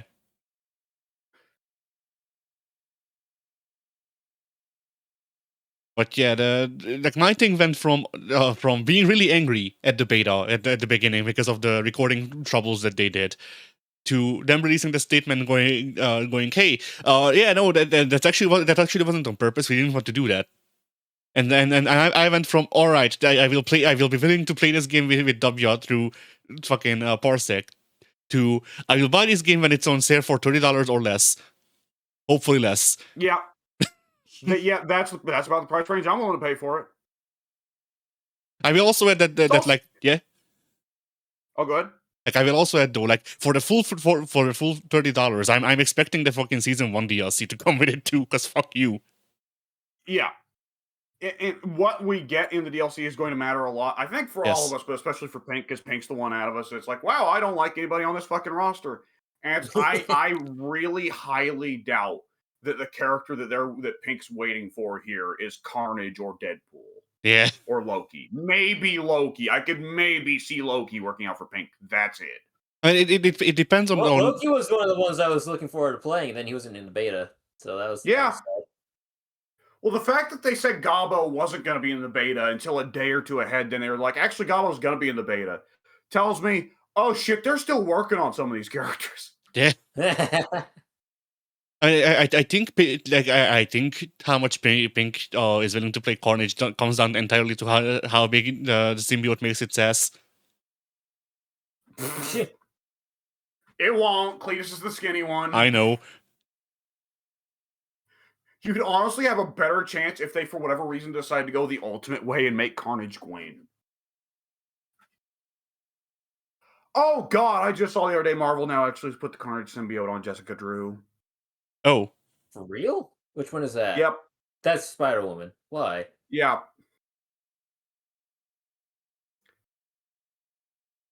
I mean, no one cares about Spider-Woman. No one's cared about Spider-Woman ever. So I guess, like, whatever, do what you want, but still, Jesus. But wait, wasn't the Carnage symbiote on Eddie? Apparently not anymore. Okay, sure. Fuck it. I guess Venom and Carnage right now are both going to be on women. No, but because Venom left Mary Jane, I think. Did it? I think so. I think I heard that. I don't think it has. I think Venom Mary Jane is still rocking it. Venom was definitely still on MJ when Paul died, and Paul only died like 4 months ago. I feel like I remember hearing like a month ago that the Venom symbiote moved hosts, but then at the same time, like, it could have been in a different fucking continuity, because who the fuck knows anymore? Yeah, Marvel, whatever. If the symbiote has moved hosts, and I haven't heard anything about the new host, so they probably suck ass. Yes, that is what I took away, if memory serves.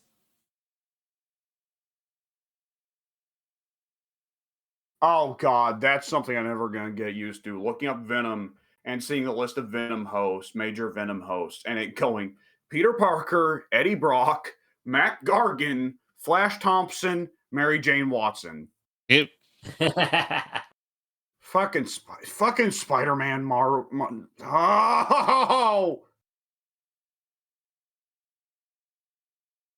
Let's see.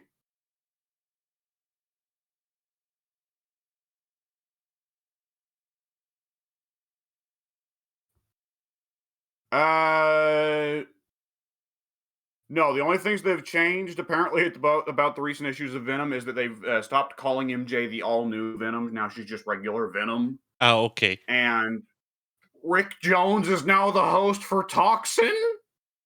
Who? Okay, that's a name you won't recognize, but me and Pink are both gonna go, what? Why? Yeah? Rick Jones. I'll be real, I didn't even know Toxin was still a thing. I also thought Toxin just kind of went away because everyone agreed it was dumb to have the symbiote who was the best symbiote ever and was also a good guy with no issues whatsoever. But anyways, Rick Jones was... Okay, do you know the classic comic origin story for Bruce Banner? Probably not. Okay, he was among the science team testing the gamma bomb out in the Mojave Desert. And Bruce looked outside and saw that some dumb young kid was out there where the bomb was going to get tested playing his guitar. And he went, oh shit, we have to go do something. We have to go save the guy. And the other scientists just stayed back because they didn't give a fuck. But Banner goes out and tackles the kid down, in the process catching all the radiation from the gamma bomb. And Rick Jones, the teenager, doesn't. So Banner, of course, catches all the gamma and becomes the Hulk, yada, yada, yada. Yeah. Rick Jones went on to kind of be Hulk's sidekick for a while. Then he met up with the Avengers through Hulk, and thus he became Captain America's sidekick for a while. He was Captain Marvel's sidekick for a while. Rick Jones was just like the designated sidekick for a lot of Marvel characters, never explicitly called as such because Stan Lee hates sidekicks, or hated. He's dead now. Yeah. But nonetheless, Rick Jones is one of those characters that's like, pretty well every major Marvel event that occurred from the 60s through to about the 90s, Rick Jones was there for. It wasn't until the 2000s when writers started to really just kind of disregard him. And even Rick Jones is kind of arguably like if Jimmy Olsen wasn't a goofball in terms of being there for major shit and also having superpowers thrown at him at complete random and then losing those superpowers like a month later. Yeah. Rick Jones for a time was also another Hulk called A-Bomb. Okay. And God, was he not like Captain Universe for a little while as well, Pink? Probably Captain Universe, and I'm pretty sure he was Captain Marvel for a time when they were running the gimmick where only one of them could be present in the world at a time. Oh, right. Style. That thing, right? I forgot about that. Marvel's best story sure was him dying, wasn't it?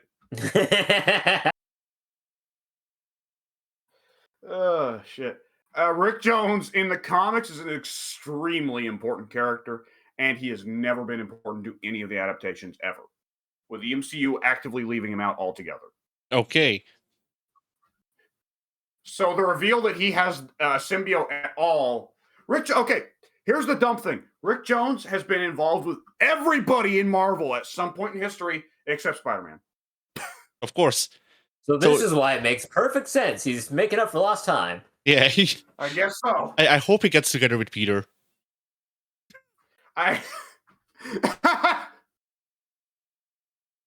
Look, at this point, if they're just like, yeah, actually, Peter's gay, I'd be like, fuck it. It's still better than one more day. Yeah. I mean, do you remember the fucking thing that someone posted that I don't think was true, but still it's funny to pretend? The character guidelines for Spider-Man.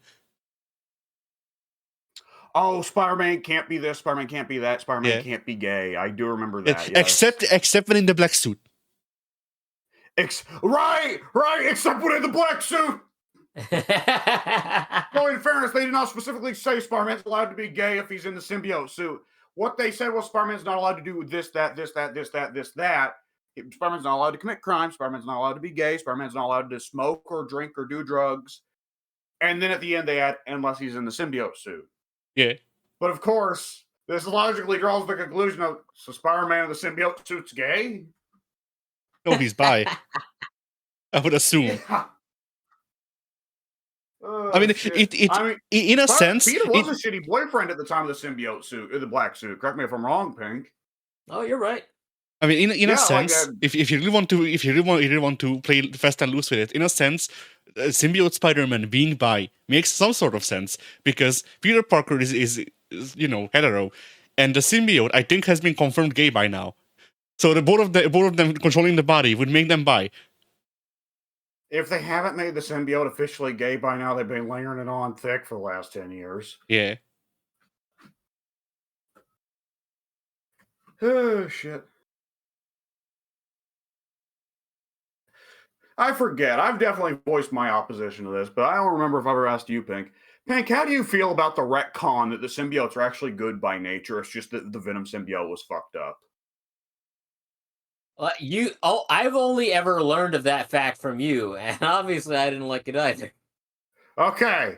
Yeah, because I bizarre. think that's one of the dumbest fucking things that's been done with Spider-Man in the last 15 years. And there's been a lot of dumb things done with Spider-Man in the last 15 years. Yeah.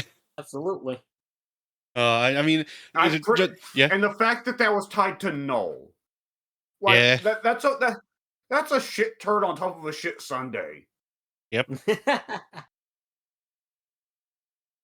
I mean, I think my opinion with Spider-Man is controversial, at least amidst the modern fans of like there should be like if you really want to be like vague about it, there should be at most 3 Spider-Man. 2 of those should be symbiotes.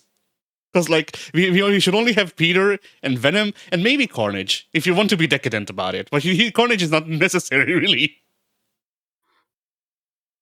And not anything more than that is too much. And like even if you want to remove Peter. Like, if you want Miles to be Spider-Man, fine. Peter should retire. Let Miles be his own person.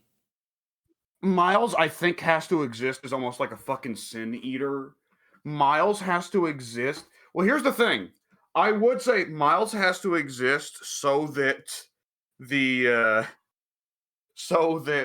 writers get to act out their whole Spider-Man should stay young thing on Miles instead of Peter.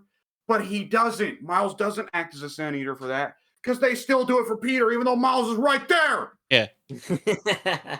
Like the next reboot, Peter and Miles will be classmates. They probably actually will. Oh my god. I mean, there's not going to be a next reboot because Marvel doesn't do that. But God, you're almost certainly right. If they did get to do it. I remember GOG like 6 months ago thought like this next Marvel event was going to be a reboot. And I said, first of all, Marvel doesn't do that. That's a DC thing. Secondly, if they did under current editorial, it would be cancer. Like, the first rule they'd set is that time's not allowed to progress and no one's allowed to get older. Because you can tell so much of what Marvel doesn't like now is that the characters are older than they used to be. Yeah. Like, these characters just relive the same shit. How many times has Tony fallen off the wagon? And how many times has it not even been Tony's choice? It was someone else either forced alcohol on him or used magic to make him drunk. No, you don't get it. Remember when Wanda did that? Yep. You don't get it. What? You don't get it. Tony needs to drink all of the liquor so that he can exorcise all of the devils from the bottle. Oh, God. Why didn't they kill Wanda? Why didn't they kill Wanda? She killed Vision. She killed Clint. She made Tony drunk, and she raped Wonder Man. Why didn't they kill her?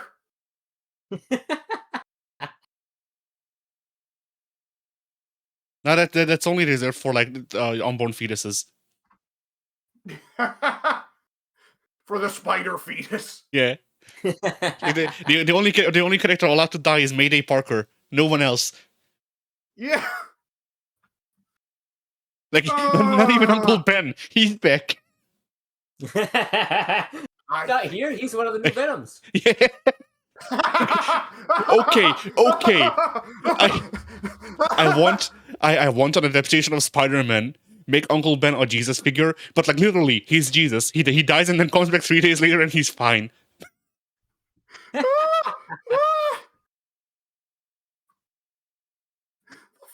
Venom symbiote is attacking Peter. And Peter's like, Eddie, I thought we were chill, man. And the Venom symbiote, the mouth opens and it peels back to reveal Uncle Ben's face.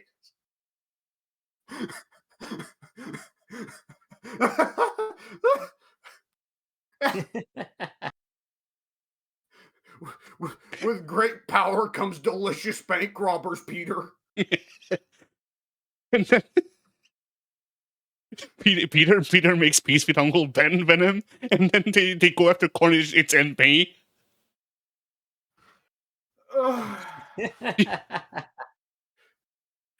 So Yeah. here's the thing: they've not committed to doing it. I'm sure it either came out as a false positive or she had it cured. But for a little while, a few years back, they were teasing that Aunt May was going to get cancer. And it was a very funny event because Spider-Man fans across the world went, "Thank God! Kill her! Put her out of her fucking misery!" Okay. But nonetheless, In light of that, for 45 years now. okay. In light of that, imagine if they go through with that, and she becomes the new Deadpool.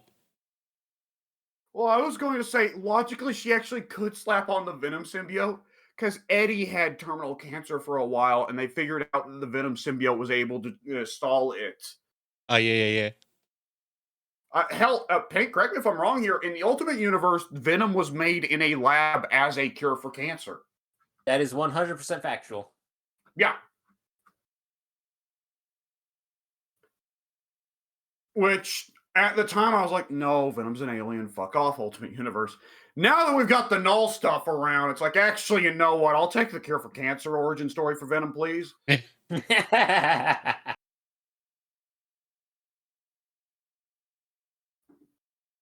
So anyway, Toukon. All right. Okay. Pink, who's a character in the DLC season 1? It would be like, oh, yep, okay, that'll be my guy.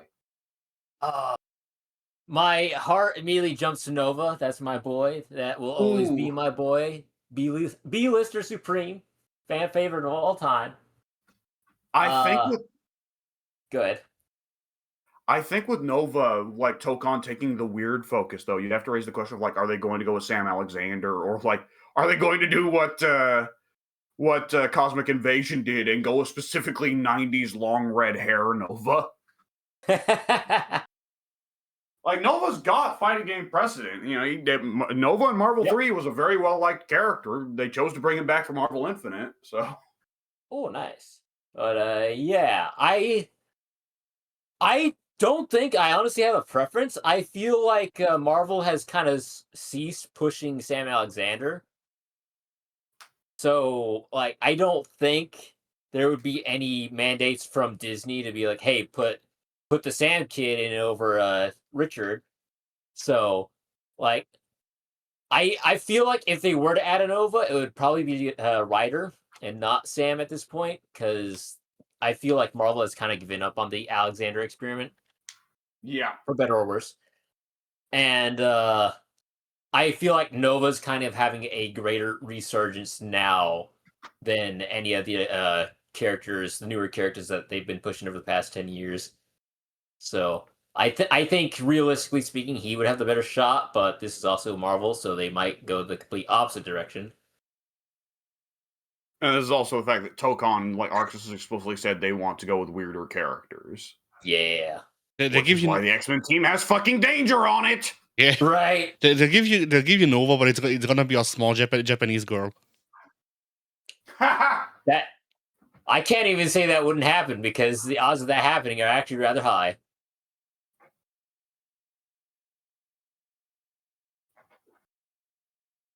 Oh. I also need the Toukon guys to lock in, add Emma Frost as DLC, but make it the buff Emma Frost from Rivals that every Emma Frost fan hates, so I can be happy they won't.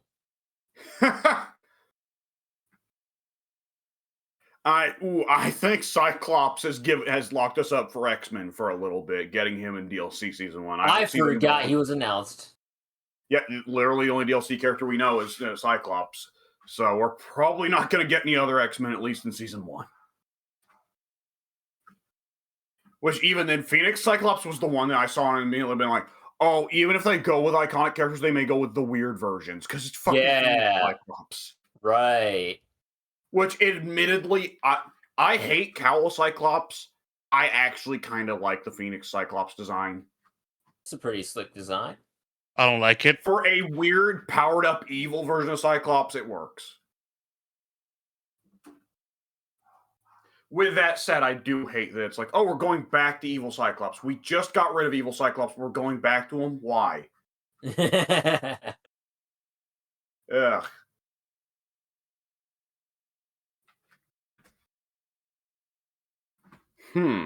Addy, who you want for season 1 of DLC?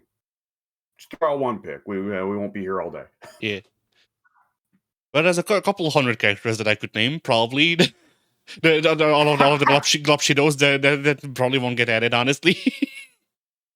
Hey, you know, our old buddy Eadil would be happy. There's a decent chance of 8-Ball now. Yeah. He's more relevant in the comics than ever before, somehow. But yeah, like there's a couple answers that I could give. Very would be a monkey's paw immediately, because like Omega Red, I don't know what they would do with him, but I'm sure they'd fuck it up somehow. Taskmaster, I like Taskmaster. They would add the movie version, the one that isn't actually Taskmaster. So no, I don't think they would. You have not seen Thunderbolts. Allow me to emphasize here: the MCU, Marvel Studios, has emphatically, expressly taken up the stance that they no longer approve of their version of Taskmaster. Okay. Pink, how would you describe the treatment of MCU Taskmaster in Thunderbolts? I'm trying to come up with a proper word, because I have to use a single word, because that's about as much as they gave the character in the MCU after her appearance in Black Widow, so... I mean, that probably tells you more than I could, to be honest. I have a good singular word. Dismissive. Indeed. Just to clue you in, Addy. Literally, her first scene, she gets domed. Nice. And that's it. She just dies. Nice. Ghost just shoots her in the head. She doesn't do anything. Ghost just kills her. And the only acknowledgement it gets is Yelena Belova going, "Hey, that's not cool. I knew her." And then Ghost and Captain America, Ghost and U.S. Agent both going like, "Yeah, well, tough up, Buttercup." And nice. They don't talk about it again for the whole movie. Cool.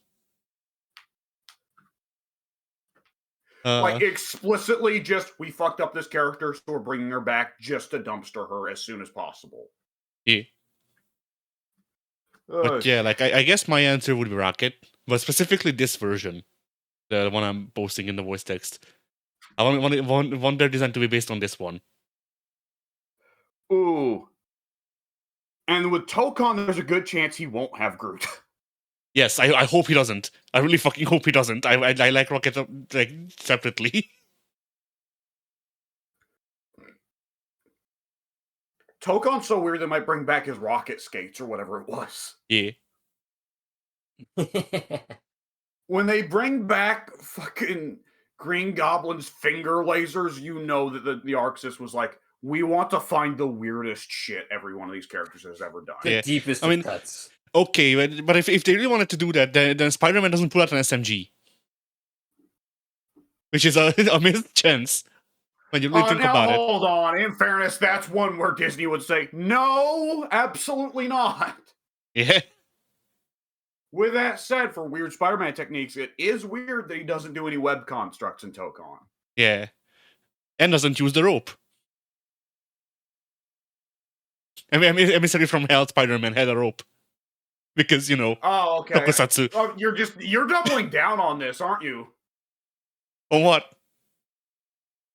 The fucking Emissary from Hell, machine gun, he uses a rope. Yeah. Is he going to also have a crouching normal where he just starts smacking the floor with a wrench? Sure. But yeah, like with Rocket, I hope that if they do at him, then they make him more close quarters than Marvel did, because Marvel was like, with Marvel you could play Rocket like an actual rodent attacking you, but you could also tell that wasn't his intended purpose. Well, the issue you're going to run into now is that Rocket is usually depicted as Gun and Trap Man in the comics. Yeah.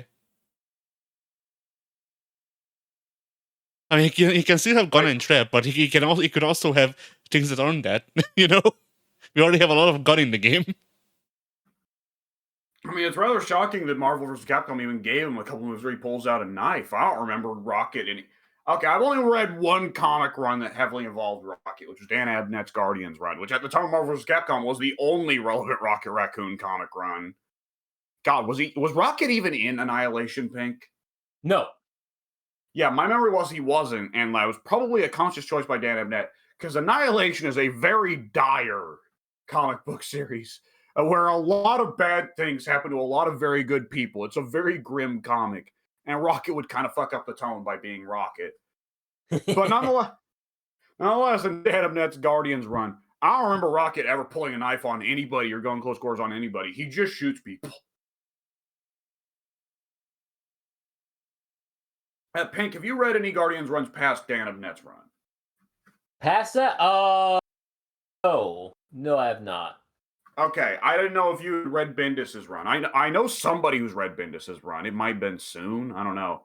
Probably weird, soon. I know I looked into Bendis's run, and I couldn't tell you anything about it, but I know at the time, which was back in 2012 or so, I know at the time when I saw Bendis is taking over Guardians, I was like, yep, I'm out. I'm done. We're not doing that. Yeah, I don't hate Bendis from the bottom of my heart. Like you really don't like Bendis. Soon despises Bendis. If tomorrow a news article released that Bendis got hit by a bus and splattered civilians on the New York streets with his insides, Soon would be doing a happy dance in the comic thread. I don't hate Bendis. I'm fine with him at times. I roll my eyes at his dialogue, and I think he's bad at like actually making logical stories. But I think he can sometimes get emotional character beats, at least going by what he was able to do on Ultimate Spider-Man. But I remember when he got on Guardians, and he was like, "Hey, you know who's on the Guardians now? Carol Danvers, Iron Man, and Ben Grimm." Yeah. I went, "Fuck you! No, they aren't." Carol, yeah. I can accept Carol. It's like, okay, yeah, she's cosmic. She goes around the universe, sure. Why are Tony and Ben here? Tony's looking for space booze.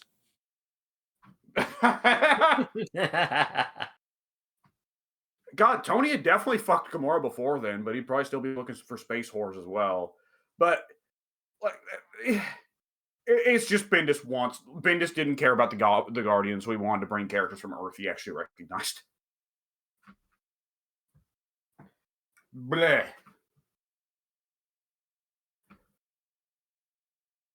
Okay. Did you pick who you wanted for Rival Season 1? Who? Rocket, yes, Rocket.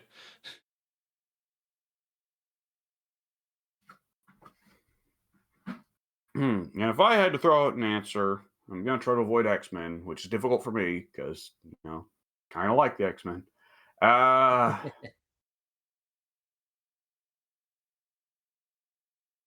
All right, since Toukon is going with weird versions of characters, I saw someone say, "Oh man, if they're going with Phoenix Cyclops, we could get Franken Punisher." To which I say, "Fuck off, no, absolutely fucking not." I would rather have Angel Punisher than Franken Punisher, and that's saying something because Angel Punisher also sucked ass. But if they want a weird Punisher, give me either fake Cap Punisher or give me War Machine Punisher. Yeah. I love Rhodey, so I don't like Frank replacing him. But if they're not going to do Rhodey anyways, then give me Frank Machine. Yeah. They should have just made Rhodey Iron Man in this game. They should have. That would have been great. That would have made no sense. But that would have been great. Because Rhodey Iron Man was a lot of fun. People don't realize that, but Rhodey Iron Man was a lot of fun. But it makes no sense. Like, If Rhodey being Iron Man means that there's never been a War Machine. So how would Frank have the War Machine suit? Uh, oh, I don't know why I'm just remembering this, but I'm going to mention it anyways. One of my favorite bits from a Super Best Friends Let's Play was when they did a Let's Play of the Punisher video game from the mid 2000s, which I have praised it on several occasions as a very good adaptation game. But nonetheless, there is a part in the game where they're shooting their way through the Nucci mobster mansion, and Ma Nucci over the intercoms shouts, "What the hell are you idiots doing? Why ain't you fighting?" Yada, yada, yada, the usual villain monologue of, "Why can't you stop him?" Yada, yada, yada. But Pat, just thinking on his feet, speaking for one of the mobsters that Punisher was currently killing at that time, says, "We're being punished, Ma." That just always gives me the giggles. The idea of anyone being grisly murdered by the Punisher and just very haplessly declaring, "We're being punished right now." Playing into his brand image. Not even we're being killed, we're being punished. That's pretty good. All right.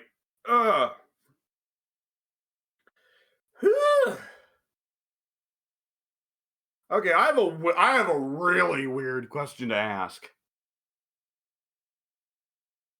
In Avatar, what's your favorite just individual move? Any character, doesn't have to be your favorite character, but just your favorite individual move in Avatar Legends that you're like, yeah, it just feels good to use this move. I like this. Ground pillar with Toph. Ooh, okay. I've got a couple. So one doesn't really qualify as a move because it's a grab from Toph because of the elbow drop. It's phenomenal. I love it. Yeah. And I'm a big fan of, I don't even know what to call it, but the big flippy kick that Azula does, kind of the overhead kick that drops her little traps on the ground. You know it if you saw it, but yeah. So that move is a lot of fun. Yeah, that one. So that move's a lot of fun, and the fact that it gets you can then ignite the traps on the ground if you're playing as basic ass Azula instead of the crazy Azula. That's a lot of fun as well. Doesn't Crazy Azula not even have to like properly set it? It's just as soon as she does it, she gets the trap. Yep. God, I forgot how crazy that is. Mind the pun.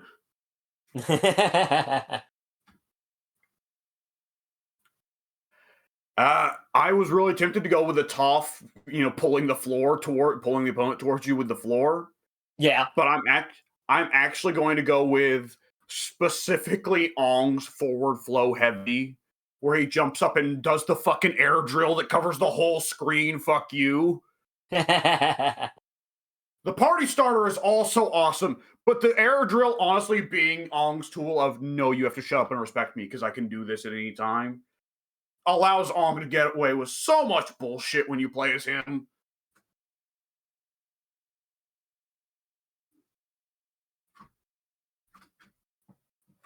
All right. Have we got anything else in particular we want to hit? Not sure. I mean, they released footage of Tony in the classic suit. Oh yeah, I saw that. The classic costumes in Toukon look good. I wish they didn't charge an arm and a leg for them. Yeah, that's ridiculous. Like, it bugs me a little bit, because, like, God, it's Captain America, Iron Man, and who else gets a classic suit? No. Storm. Oh, yeah, Storm. Yeah. And, like, Punk Storm I would absolutely use. Classic Iron Man I'd absolutely use over the weird Gundam suit. Cap, though, I can't be motivated there, because I know Pink's going to disagree with me hard on this one. I kind of like the Toukon Cap design.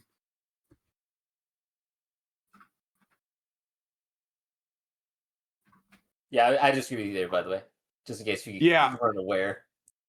I was always, though, a fan of, like, when they show World War II Cap and he'd have a brown leather jacket on over the suit, right? Yeah. I can't explain why with the 90s I hated the all vests lineup for the Avengers, and I was like, oh, that's so bad. But I liked it when I there's only two characters from the Avengers that I actually do like when they wear jackets, and it's Cap and it's Black Knight. And Black Knight's not appeared in 30 years, so it's irrelevant for him. But I like when Cap has the jacket on, like, because it calls to mind for me, at least, like, particularly the image from First Avenger. And I think he does it again at the start of Age of Ultron, of Cap riding a motorcycle and then jumping off of it onto somebody. Yeah.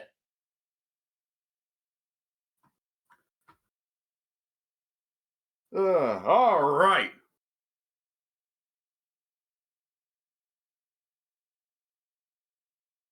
I will say, classic Iron Man.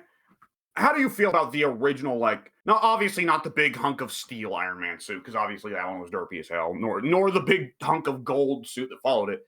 How do you feel about like the proper classic Mark III Iron Man suit, Pink? I love that suit. That's actually one of my favorite suits of all time. Not the classic Mark III that was drawn by Ditko.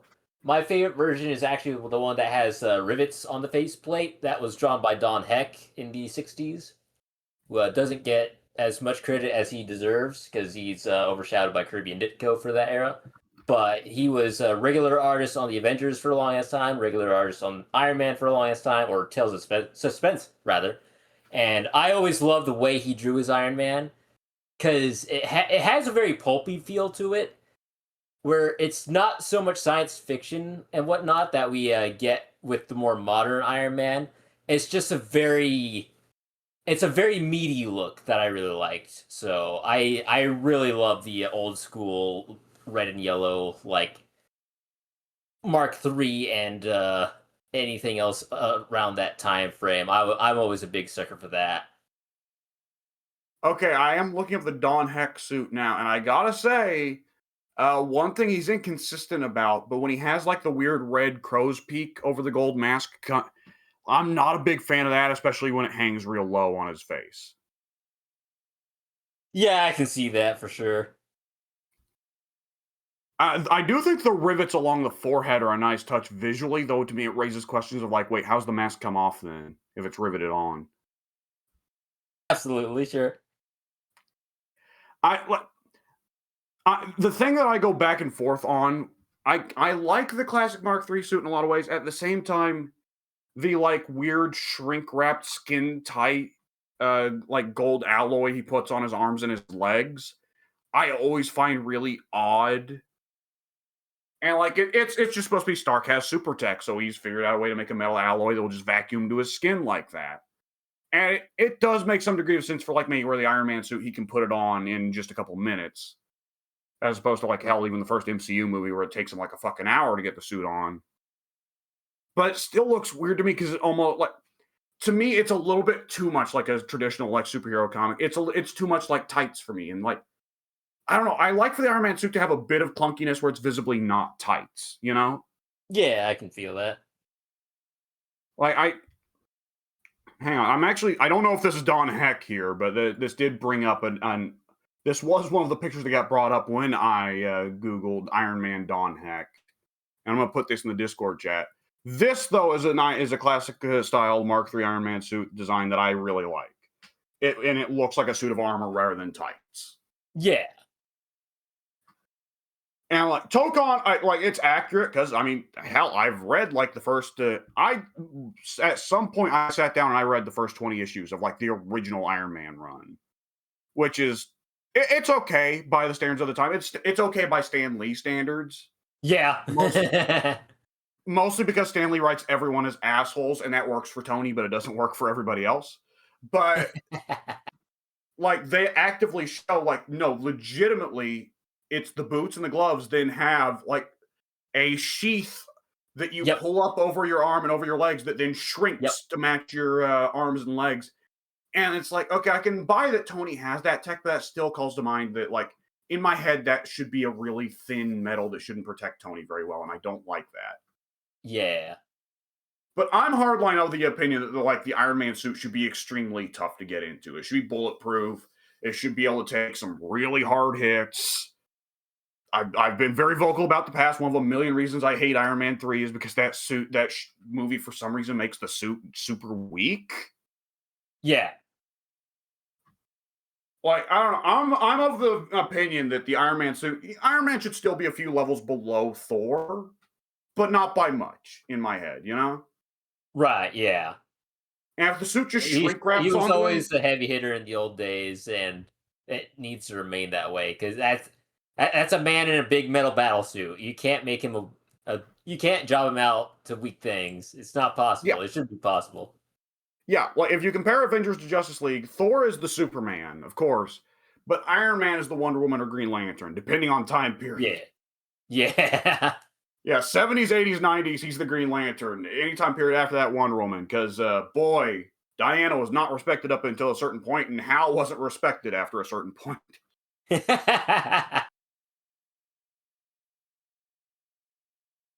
How do you feel about Iron Man suits, Addy? Well, I don't mind this one. I honestly prefer Mark 1 or Mark 2. Really? Yes, but my main problem with this is one I think you'll find weird. Because I think this suit is fine. I think the Mark 3 is fine, except for the shoulder part. Like the part where the red connects to the yellow. The little ridge that's there, that bothers me. Really? Okay. Yes. If that was smoother, then I think the thing would be improved a lot. And that's genuinely my only critique about it. I actually love the Mark 1 Iron Man suit. I just don't think it translates well to a more modern art style. Yeah.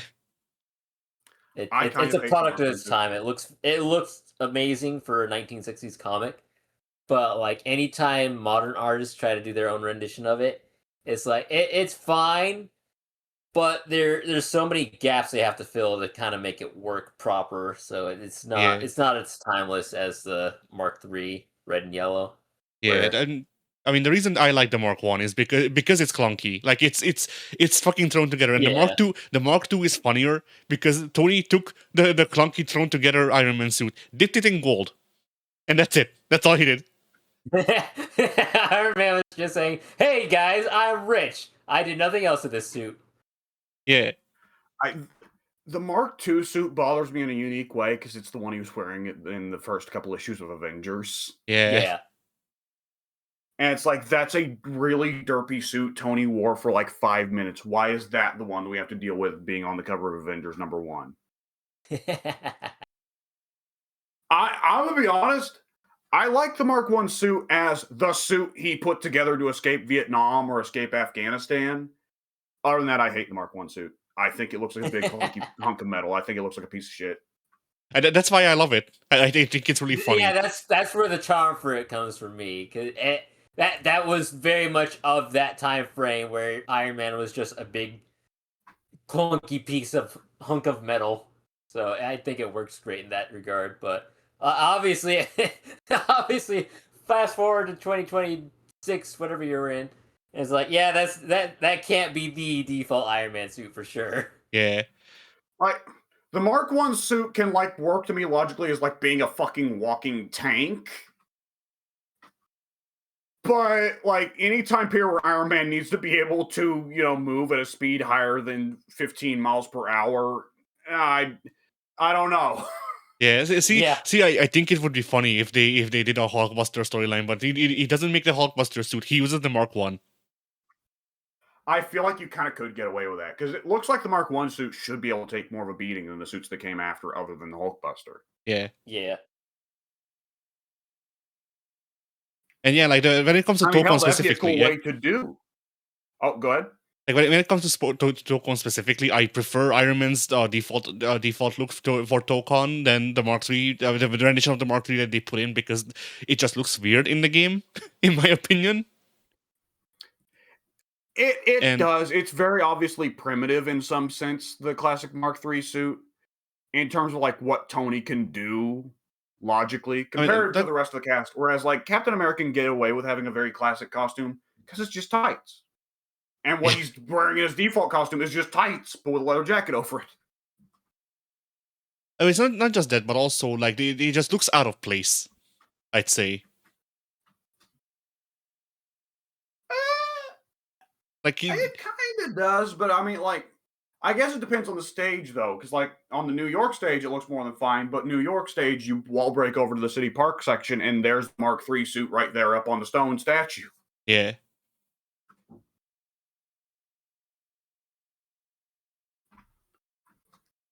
But yeah, like also like with the Toukon design specifically, they made the little slits that I don't like more emphasized.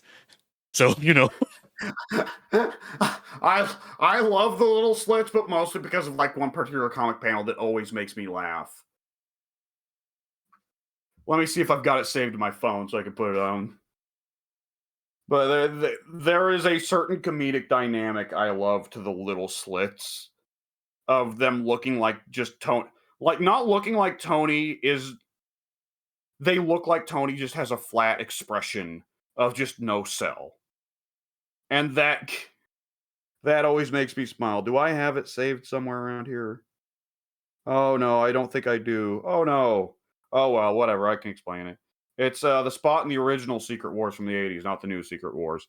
The original Secret Wars from the '80s when Human Torch is being treated by an alien doctor chick, and he hits on her immediately.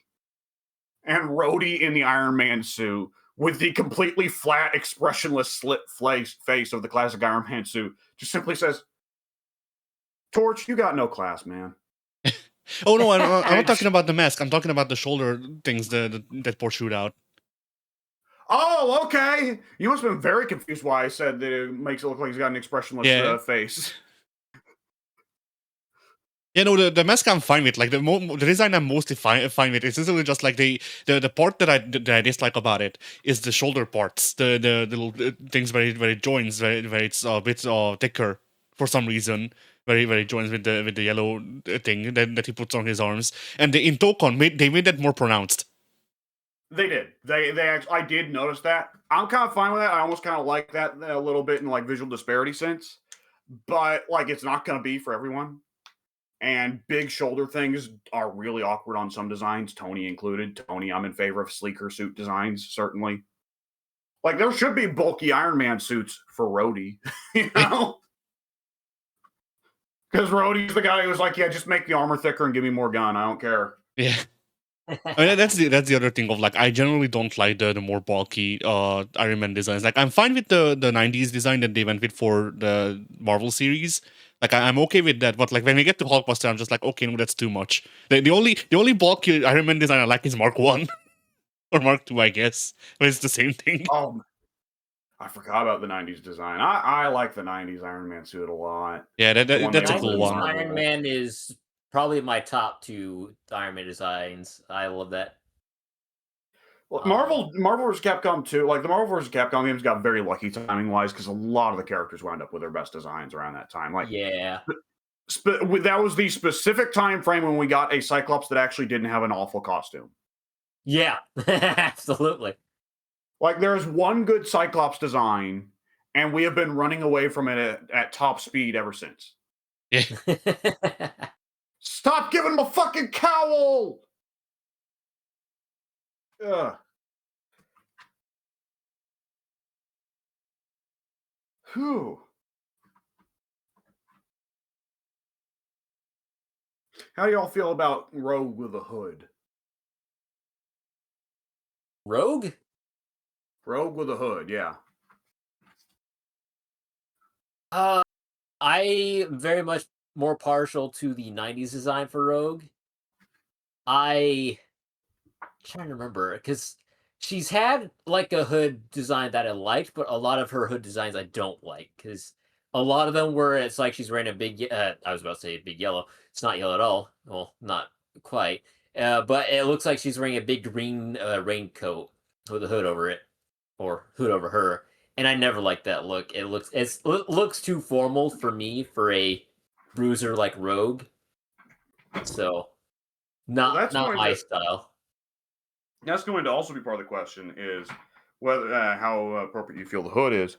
Is how do you feel about spunky Rogue versus depressive Rogue? I'm all for Team Spunky Rogue. Okay, Addy, how do you feel? I agree with Pink. Okay. more or less. I can Like, go either way. I like both takes on Rogue. But here's an appropriate question. Did either of you guys grow up with X-Men Evolution? I didn't grow up with it, but I watched it several years later. Okay. I might have. I don't remember. I grew up with 90s X-Men and X-Men Evolution at the same time. I don't know why that didn't confuse me as a child. I just kind of rolled with it. So that probably can play a major part in explaining why Goth Rogue and Spunky Rogue are both equal in my head, because I was honestly bouncing back and forth between them. That's fair. I feel like the perfect merger is for her outside of a fight to be a depressive goth, but then when she's in a fight, she's spunky, right? That's a fair take of the character, to be honest.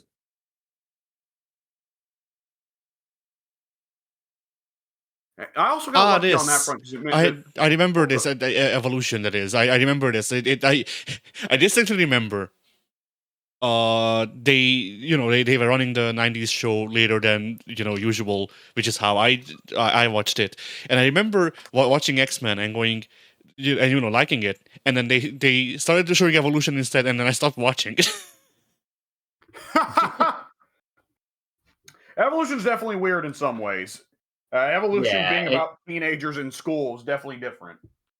It's very different from what I would expect from X-Men, for sure. I thought it was pretty good, some of the episodes. It definitely goes off the rails in some parts, and I don't like a lot of aspects of it, but I thought overall, I would say it was fairly good.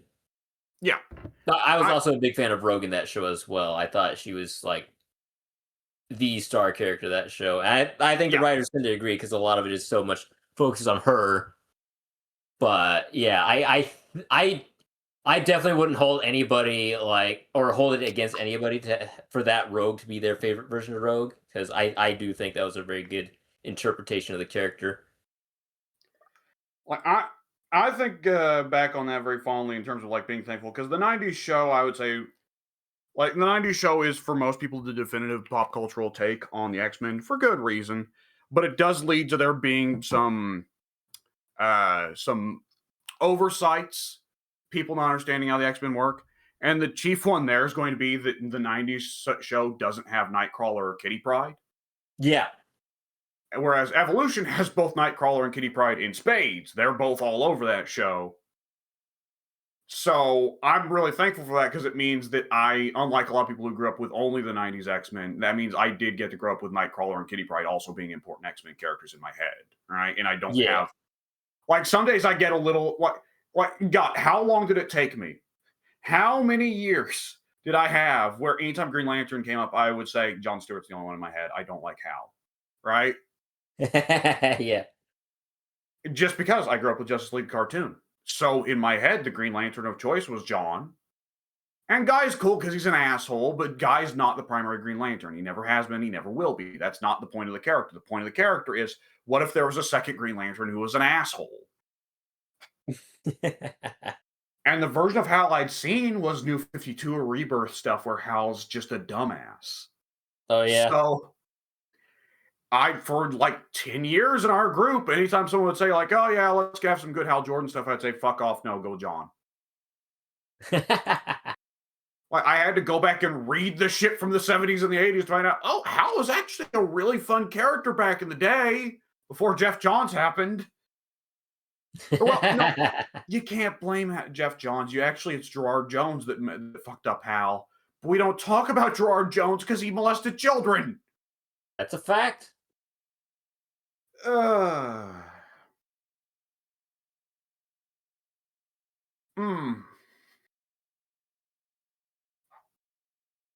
All right.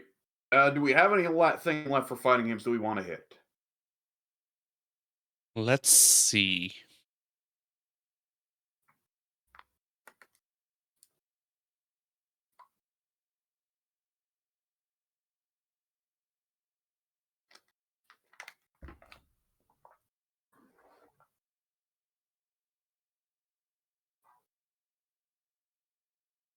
Doesn't seem like it. Okay. Well, in that case, I believe we can go ahead and say fighting games were. Well, I suppose fighting games were. Pink? I'm inclined to agree. Fighting games were.